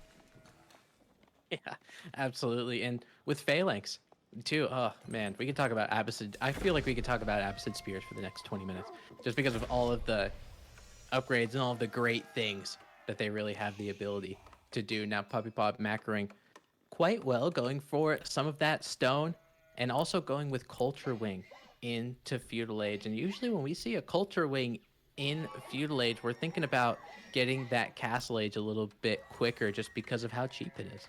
And look at the micro with those spears. You're like, what are they doing over there? It's like they are pushing the deer in and making it to where that deer is going to be nice and efficient right next to the town center, and he's not wasting villager idle time to set it up either, really. Yeah, that's a really heads-up play. I like that one a lot. And PuppyPaw, and also with the amount of spearmen that he has, you know, you pushed in that deer, it's really, really good. But also, you have enough spearmen that if French try to get a little tasky with you, trying to add some spearmen, trying to disrupt that town center, you have enough spearmen to drive them away, and that's exactly what happens. Yep. Looks like Mista just focusing to push out, hasn't moved out onto the stone, just staying 1 TC, and might just go for that front and forward focus where that town center was dropped on that deer exactly. Yeah, that's what it's looking like for Mista. No stone out of him. He's going for a 1-1-1 build. He's got, you know, a decent amount of archers. He's using that extra wood that you usually get in the beginning and adding some archers to it. Where PuppyPaw, he just wants to be left alone. Okay, for just another 3 or 4 minutes. Just leave me alone. Let me get to Castle Age, or, you know, I'll get a couple units to defend myself, and that's pretty much it. But he's not looking to get too aggressive right now. Yeah, and as we mentioned, that one little wall segment proves to be quite a bit of an annoyance for the Mista. Can't circle around with knights, constantly run, use the space as intended, would have to kind of run up to the wood lines, and if he does pass that, it creates the army to kind of get into a spot where they can't really reinforce themselves and get back out if they overstep too far. Yeah, I mean, those are one of the major advantages from getting the back spawns as that scout goes down. But having that back gold, having back berries, and the back stone, you know, that town center is pretty much the only thing that you can really attack. And it's a good job with walls trying to make sure Puppy does not get hit. But Mista going for siege engineering, as Vodka highlighted. We're going to see some rams. We are indeed going to see some rams. He's been non-stop producing archers. He's still got knights in queue, a few spears, but mainly archers to help support this ram push. And Puppy, he's going spear archer, which archers can kill all of that as long as Mista can just keep the numbers up, which he currently has. Takes down another scout too, so this vision is going to be severely lacking for PuppyPaw. Yeah, I mean, we talked about that one scout going down. Maybe not a big deal because you start with 2 in Empire Wars, but having both of them, I mean, he's not going to know what's hitting him at what point. You know, that's very dangerous for a reactive civilization like the Apposite Dynasty. If you don't know what you're reacting to, how do you know the right reaction? Yeah, and Mista this time, he sees the walls as they're getting built. He's got some knights over there. Spears are coming in reinforcement, but look at what else is coming into reinforcements for the Mista. His whole entire ranged army gets forward there with him. He's able to take one spearman out, potentially another one, and take some decent trades while remassing on the front side in front of that town center. So he's doing some damage, and I believe he's going to start building some rams on that front side and regroup once he's ready to push after this. Yeah, that's exactly what he's doing. I think that's a really good call. With some of those archers in the back, of the ability to do that, and a presence of mind to do it in Stealth Forest too, right? Knights get one solitary charge on them, but there's enough spearmen back there. I'll tell you what, seeing in Feudal Age for these players throughout all of the series that we watched today, the ability to micro with these feudal units, unparalleled. It's absolutely amazing. Yeah, every single time that I'm like watching this, they make it look so easy. I'm like, oh, well, I know what you're supposed to do. It's like, oh, just dive forward with the knights, don't let it die. And then it's just like, when I try to do it myself, so I'm like, and all my knights are dead. When Mista does it, he dives, he doesn't take the spear charge, gets an arrow, gets one archer and pulls right back out. Yeah, and we know how important that is when you're playing as the French, right? Losing those knights in Feudal is so devastating, chivalry or otherwise, you know, because it's going to take time for them to actually get there. But now, popping out of the Stealth Forest, here's 2 rams, bunch of knights, archers, not going any more spearmen, which I like just because PuppyPaw not going with any horsemen. Villagers get into the town center now for the Abbasid Dynasty. Insufficient wood right off the bat. He's got no wood to repair it. Oh my god. I mean, he needs to use all the wood in producing archers. It's also the villagers that are on the wood are the ones being pulled, so even more of a back detrimental effect here. The 2 rams continuing to pressure, but reinforcements coming in. Mista trying to focus down on all the spears so then the knights can run rampant, but the knights are actually getting picked off pretty well by Puppy here. Yeah, I think it's not only the spears that are doing the job, it's the town center too. I mean, some of the French archers were left alone a little bit, but now the town center is starting to focus fire in that particular area. I will say, for the Mista, he tried to get down that second town center. He whiffed pretty bad. Yeah, that was just a great defense by Puppypaw. Just archers were able to non-stop shoot the whole time. He pulled villagers on over, was able to rebuild it on up. He doesn't have a huge economical advantage from that second town center after everything. And Mista looks like he is doubling down for the push, remassing up some more archers, some more knights, and more rams. Puppy, only 4 spears into the mix. He's not investing into more spears either. Yeah, and look at what those spearmen are. They're on your screen right now, all 4 of them on the eastern side. So if Mista does have some knights in that particular area where those rams are getting built, maybe it might be able to help him out. But Puppypaw, it looks like, just based on his mic or his macro up on the top left part of your screen, it looks like he's trying to get the castle. He's trying not to spend all of his resources. Yeah, and it looks like Mista, he's circling around maybe to go for that wall. I feel like he could have doubled down on this town center. Again, looking at what we can see from Puppypaw, there's only 5 spears. The knights for Mista, they go untouched now, just dominant. Military wing is on its way. There is 1 barracks only, so it's not like the numbers are going to be able to equalize that great. Spears stepping forward. If Mista makes this realization, I think he does. He's just diving in with his knights. The few spears going to get shot down real quick, and now the rams, they're going back towards that secondary TC, and the wood line is at risk as well. What a good change of thought from the Mista. He sees the spearmen, he moved his knights back. He's like, I don't really know, but he's like, oh my god, there's only 5 of them. Yeah, I'm going in there. And he went in there, took down all of those spearmen. Those archers have to keep kiting backwards. There's nothing there to try to get rid of these rams. Villagers will have to come out and torch them. There's no melee units here. This town center, it's going down. The town center will be going down.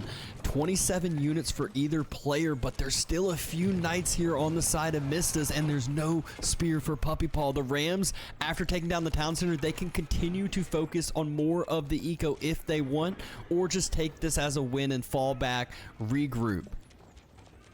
Yeah, you spent a lot of resources not only getting that town center up, Oh, putting no. villagers on another raid. Those Abbasid villagers getting quite upset, pulling their shivs out as a couple of their brethren hit the floor and will not be getting up. That's 12 total worker kills for Mista. Villager count right now 60 to 58. And remember, with 1 town center each, French has the advantage. French does slowly have the advantage here, but not for long as far as the tech goes, because Puppy, he just hit castle. And the military wing has finished, so a couple of the camel riders pop out. They do devastation against not only the archers, but they trade very well against the knights from the Mista too.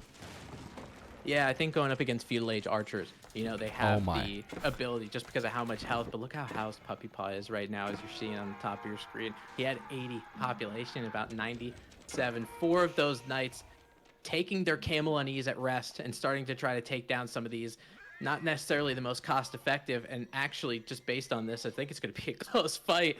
One of those camel riders end up going down. It looks like both of them will as well, but Mista with that raid again on top, as you saw panned over. Vodka did just a little bit. Another 3 worker kills. Mista has the lead. Mista does have the lead now, starting to kind of regroup forward and starting to drop castle in a second or two. Next drop off. If he force drops, he'll have enough.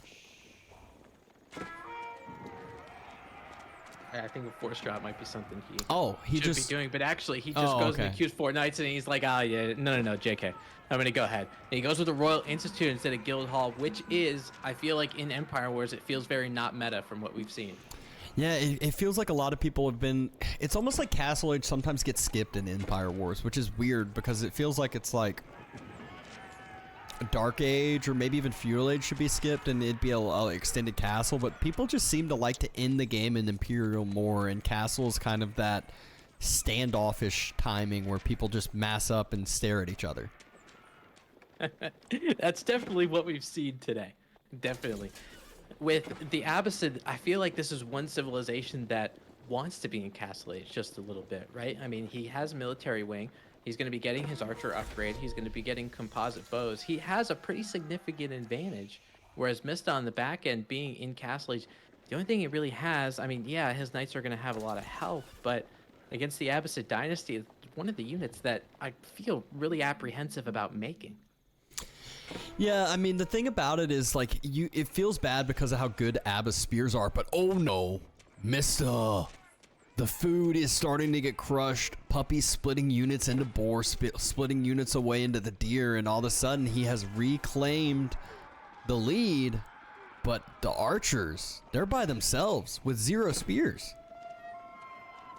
Yeah, he did. I mean, Mista did lose a decent amount of workers. I mean, it was probably about 6 in that fight, but how many archers is PuppyPaw going to lose right now? I think PuppyPaw had the initiative. You know, he had a military count almost double of what the Mista had. Going to start dwindling just a little bit. More archers are going to come to reinforce, but again, there is not a spear on this camera. There's the few spears that come into play, a few gulams as well, but the knights, those aren't those just Feudal Age knights like we just saw. They have gotten their Castle Age upgrade, but more villagers. What is... They went up to the board, they got found out, and they're all gonna die. Goodbye. Going for that boar was the very last thing all of those French villagers are going to do. You can see them scattered all over the ground near that stealth forest. Economic count 67 to 54, and you can see Mista. I mean, this is kind of French part of right now. 14 minutes into the game, we've seen this in Empire Wars. It's either farm transition or try to get some of these pocket ecos. PuppyPaw, because of the military that he has, map control is starting to dwindle for Mista. And this is where Mista still has some rams from earlier on. He has a horseman in queue, which is, I guess, can do some better trades against some of those archers potentially. Has some extra movement speed, but again, feel kind of clunky. They feel weird at times when you start to mass them up high. Yeah, they definitely do. And I mean, getting Royal Bloodlines, it is going to help your horsemen too, which is pretty good. But maybe it was just the amount of food that he had. Archers are getting caught where these Royal Knights are of the veteran variety. We're going to see more archers just getting picked down. Ooh. The rest of PuppyPaw's army is here with the spears, but you got to look at what PuppyPaw's army composition is right now. Those spears just got to Castle Age.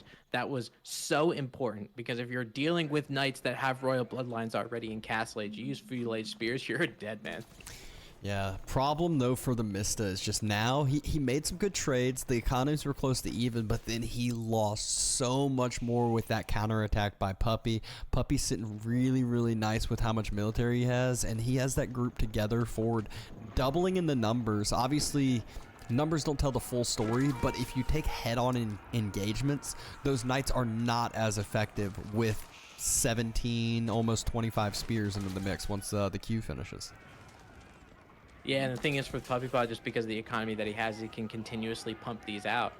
You know, Mista's not going in the way of Arbaletrier. You know, he's continuing to stay on the archer pathway and actually using more of his resources and macroing to food and gold specifically, because you can only see knights in the queue for him. He knows that Royal Bloodlines is the #1 thing that's going to help him in this fight. So even though the military count for PuppyPaw is double, the actual army value is not, and it's because of those knights.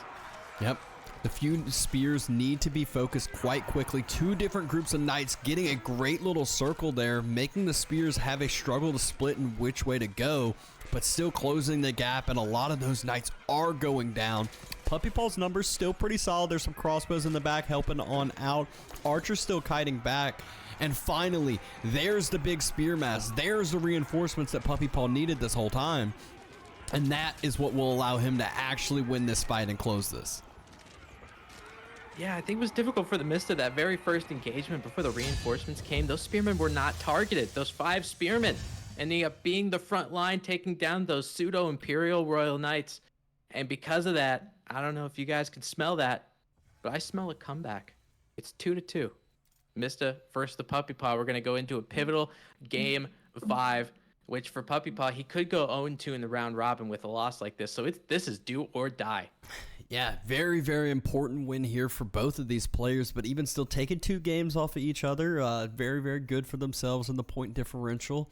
You can see the villager count. The second TC basically got demoralized, didn't mean much, but after that, Puppy Paw still had a big military mass, was able to reverse the damage and start to pressure the Mista, which French, they don't like being pressured. They like the ones pressuring. Oh, yeah, absolutely. And I think Mista was trying to, I mean, he did that to the best of his ability in Feudal Age, you know? So it was just the amount of damage that he was able to do or lack thereof. Yeah. You know, it wasn't enough to really set the tone for the game so French can get that economic advantage. So it wasn't going to happen for him. And we have a hat trick of game 5s for you today. 3 series, 3 game 5s. Our very last game of the day to decide this best of 5 between 2 outstanding players, Puppy Paw and Mista, is going to be on Kawasan. This is going to be a fun one.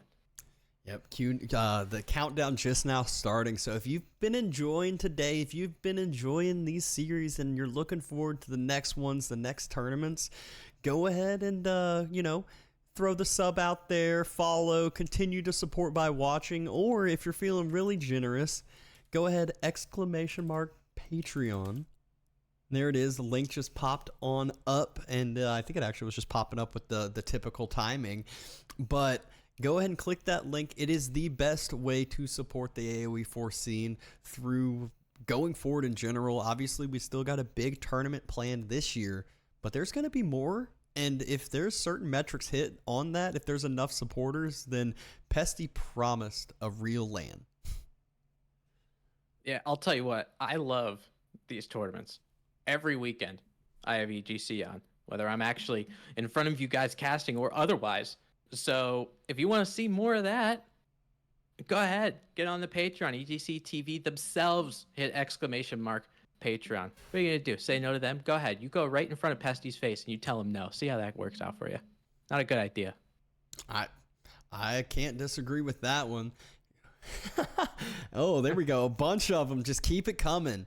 Click the button. Get as many supporters on there as possible. You can just join in, and then there's other upgrades that you can make if you want to support even further.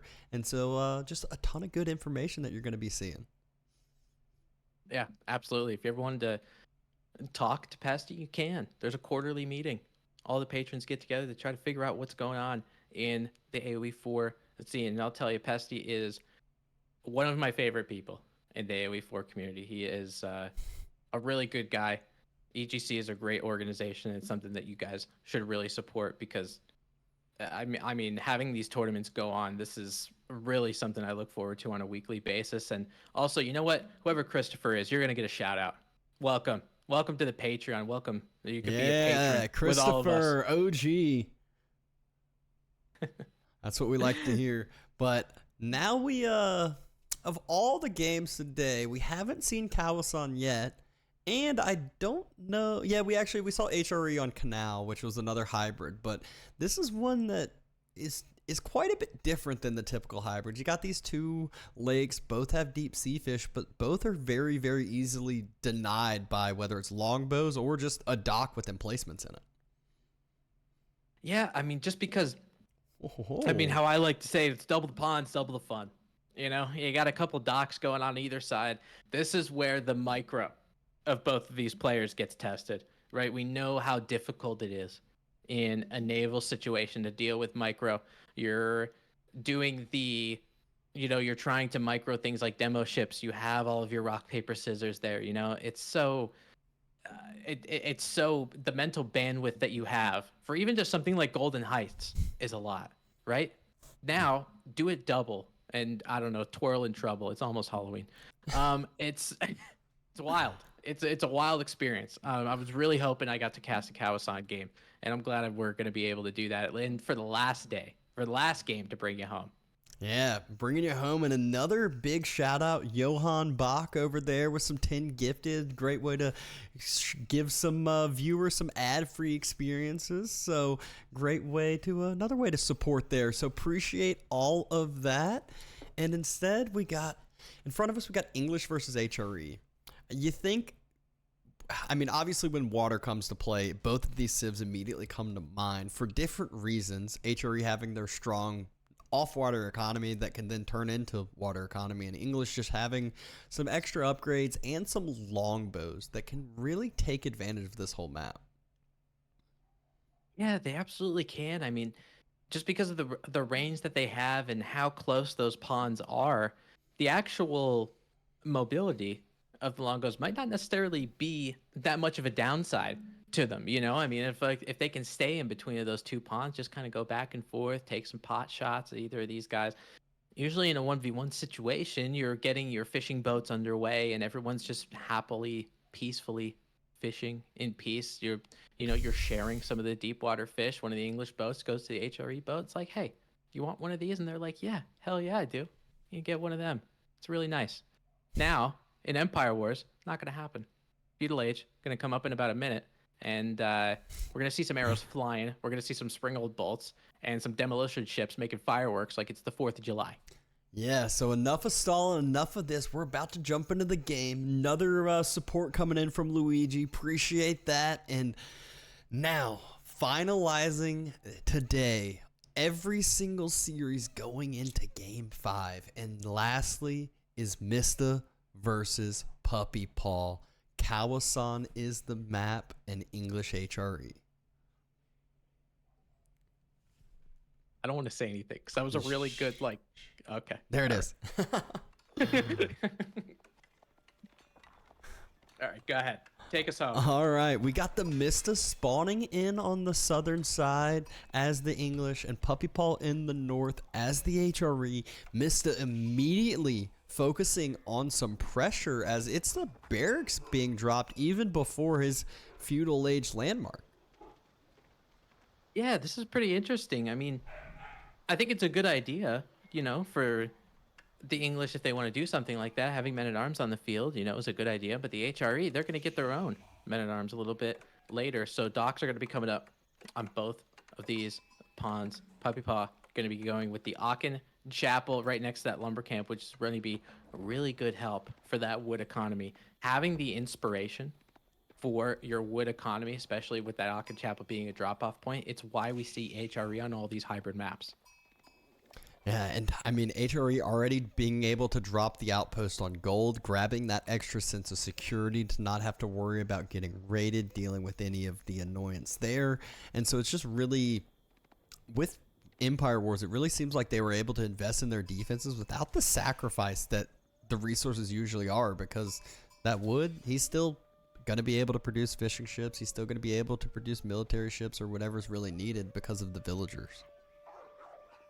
Yeah, and I mean, it makes every villager so valuable for the HRE, right? Just because of the gathering speed with their inspirations. It's going to be able for them to do that. Now, second dock going down on the opposite side, Mista, because of the Vanguard men-at-arms that he chose to make, I think he was going for more of an approach of trying to take down the docks before adding his own, right? And you see that a lot from Mongols. They like to do that in Dark Age in a 1v1 situation, that fishing boat having trouble steering. I think it's got a wheel change, but now with PuppyPaw and Feudal Age, Mista soon to follow. This is when the fireworks start.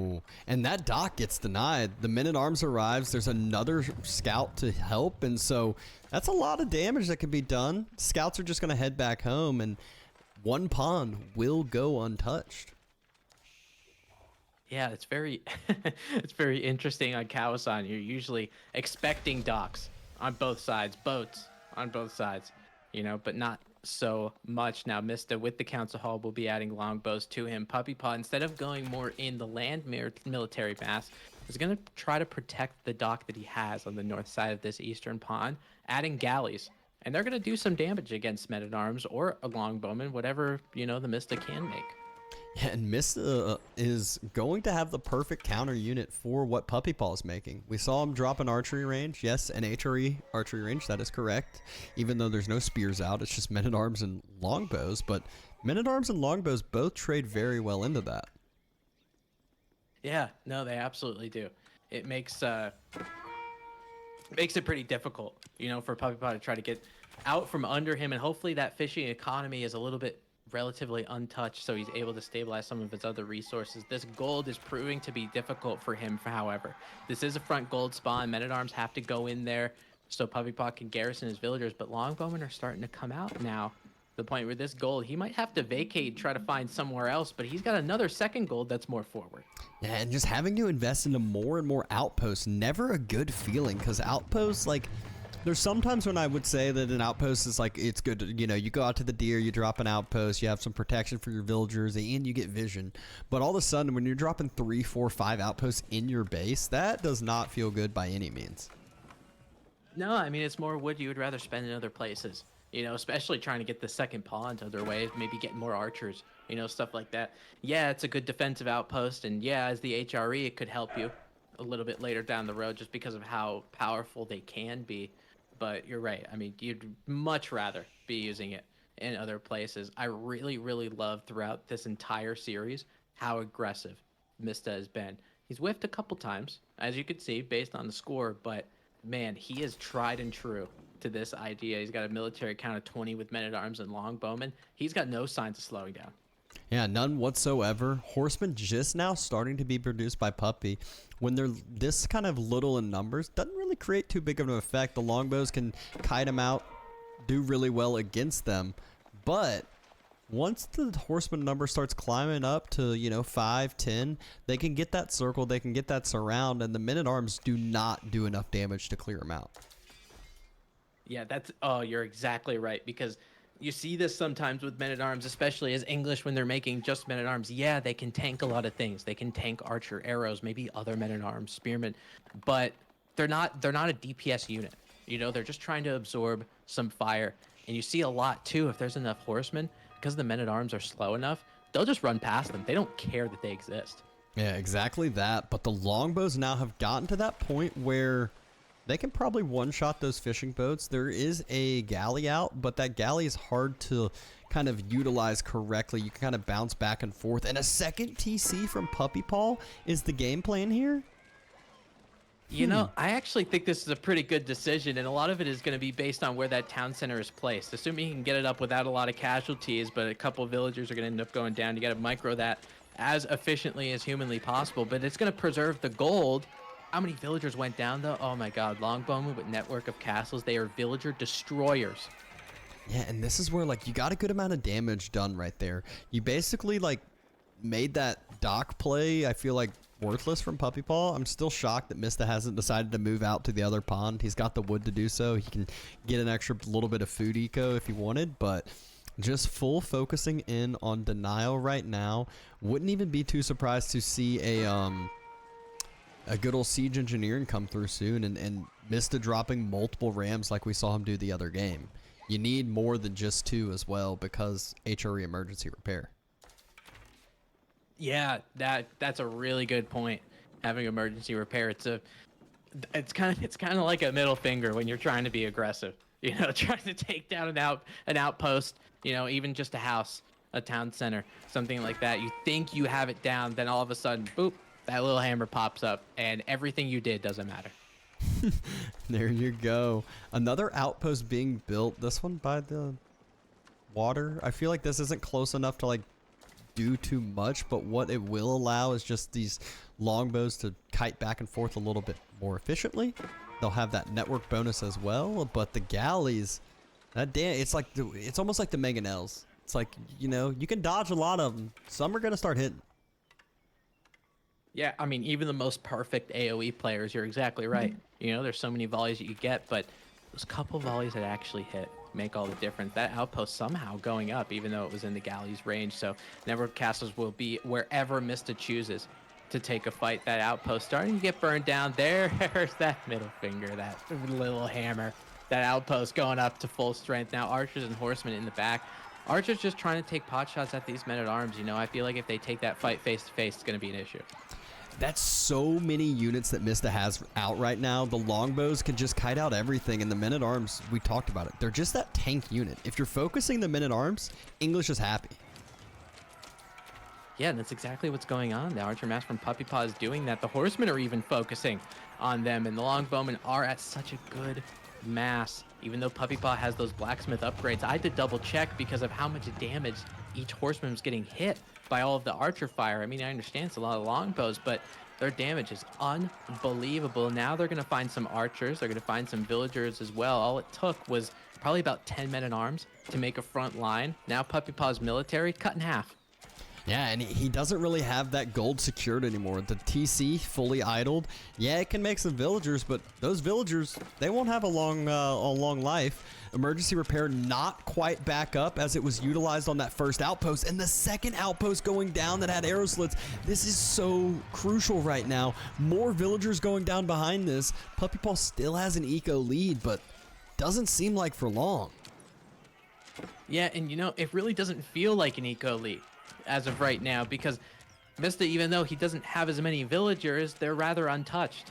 PuppyPaw has had 10 villagers in his town center. Now it's 5. It was 10 for a very long time. So he's got a lot of idling going on. Emergency repairs going again on the second town center. So it will be ending up to heal in full. PuppyPaw continuing to try to make villagers out of that town center, but a couple of them got sniped. I feel like everyone got sniped that has been coming out of that one. PuppyPaw just absolutely bare on the resources. He's using every single bit that is coming in. I feel like if Mista just continues this push up, continues this pressure, Puppy is struggling to stabilize. Oh yeah, why stop this? I mean, he's got about 1,000 food per minute. You can see how many men-at-arms are in the queue, and there's no signs of slowing down. Now that they're in the 20s, the men-at-arms are going to be tanky and provide enough DPS now that they're at full strength. And DPS not only to the archers and the horsemen, it's to the town center. Vodka looked at it. We got about 23 seconds left in the emergency repairs. The 23 seconds aren't going to go soon enough. They're going to repair this. Oh my gosh, I think it's going to go down. No, I think it stays up just because there isn't enough damage there. The longbows haven't been remassing back up. He had just enough wood to repair this, but as I always say, at what cost? Puppy's dead even now on the eco, still continuing to fall. Villagers are idled throughout all of this. Villagers inside the town center, more stranded on a way, and Mista, he could just reset and regroup back in for this again. I'll tell you what, Deb, that was the most at what cost I've ever seen in my life. How many villagers ended up going down trying to get that Mista on 22 worker kills as of right now. And he's going to try to shore up some offense by adding a barracks a little bit to the front, but ended up getting canceled away. You could see, I mean, look at his food per minute for him. He's just, it's almost like this is Imperial English just pushing out men-at-arms to their deaths. And Vista is doing it at the 11-minute mark in Feudal Age. It's unbelievable. Yep. 24 men-at-arms running back to that front side again. Puppy, it's all archers. And Mista, he hadn't really hugely massed up the longbow number again. He was up at 31 earlier, but they were kind of just taking a lot of damage from the archers, from the TCs and whatnot.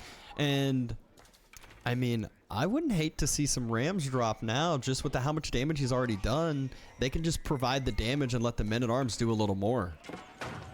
Yeah, well, I mean, it's how much damage and how much wood he has, too, right? He's sitting on about 1,000 wood. He's using a lot of his food on men-at-arms, so I understand, you know, being locked. Oh, there it is. But now there's the siege engineering. Okay, now we're talking, because he can plop down 3 rams right now. That's 3 rams right off the bat, finish all 3, immediately go in and just go for that TC. We saw how necessary it was for Puppy, because if that TC goes down, there's no gold for Puppy. He is playing this extended feudal against English, and this is going to be a point where English can actually choose to go castle if they want to. Yeah, I mean, PuppyPaw feels perpetually in feudal because of all of these units and all of these men-at-arms. It's quite frustrating because he doesn't necessarily have a unit that could be very good against them. PuppyPaw adding barracks and going for his own early men-at-arms. The issue is the longbowmen are going to do a better job at taking down men-at-arms than HRE archers are against English men-at-arms. So it's going to be a little bit difficult. It goes away from the horsemen. You can see how quickly that men-at-arms goes down. Granted, it's just 1, but still proves my point, so I'm going to call it out. Emergency repair has been utilized. That TC was down at about 10-20% health. Immediately gets pushed back up to full. Men-at-Arms group is still splitting off burning though, as the other one is being that front side, and Mista just showing that APM. A lot of those longbows have continually been shooting the archers when they get into the range. They step up. Right as the Men-at-Arms need to pull back, he pulls back and then steps back as well. So just really, really good job at micro and army control here. Yeah, I mean, it really is. He's putting on a clinic. I mean, as longbowman, just because of those outposts having network of castles, I think PuppyPaw might have had a couple more archers. Reinforcements are starting to stream through from the Mista, but just because of network of castles and the fact that they're longbowmen, it just doesn't matter. If PuppyPaw continues to just take a fight straight up, it's gonna be game over. I mean, this is feeling like game over, as that TC has had 10 villagers inside, has been being repaired non-stop, and Mista just isn't taking damage. He's just sending more units in than what's being lost, and he's just continually trading better and better and better. PuppyPaw's numbers are falling. He's about to, I feel like, going to be in the single digits here for military soon, and that does include galleys.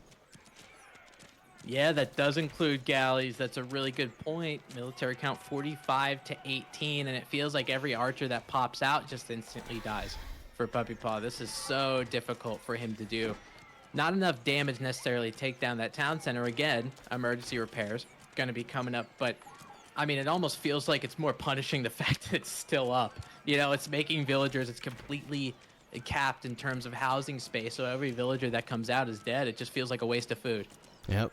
And now the wood line that he has is starting to run thin. We saw some villagers up towards that front side. Secondary wood lines on this left side. No way PuppyPaw's going to be able to go into this. Finally, the rams start being built. He remembers that he did siege engineering for a reason. He's got 1,000 gold in the bank too. Mista, he's got everything he wants, and Puppy, he's got nothing. He really does have nothing, and you can take a look at his resource count to verify that fact. I mean, the fact that he was on water and has some food income that's a little bit stabilized, but everything else, I mean, he's been sitting on 6 gold for the past 5 minutes. You know, it wasn't going to happen. Villagers trying to come out, repair that second town center. Honestly, I think it's more important just to build the rams, because that really shuts the game down. Yeah, as Baka highlighted, I think there was actually a timing where Mista probably could have just burnt down the TC there, but he's still taking fine military trades. It's still working. I feel like it's just taking longer than what need be.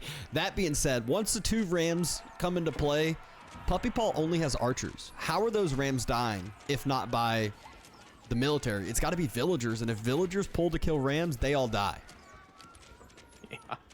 Yeah, and I think that's what he's going to have to resort to. You know, he pulled villagers one time trying to get that second town center repaired. Now, with a couple rams, it's going to be difficult after this last emergency repairs. I'm going to think it's last, but We've with seen those a lot of it. Yeah, I mean, I'm saying a lot. I think there's about 5 or 6 different emergency repairs hit that town center. But now he's got about a 50-second window to take it down, and the Rams are going to have enough DPS to really get there. Yeah, villagers jump out to the other side, start to burn down the rams, as I mentioned. They get a couple torches off. One ram goes somewhat low, but PuppyPaw, he finally throws in the towel. He thought he could have done the reverse sweep, but Mista proves to stabilize on game 5 and takes the series.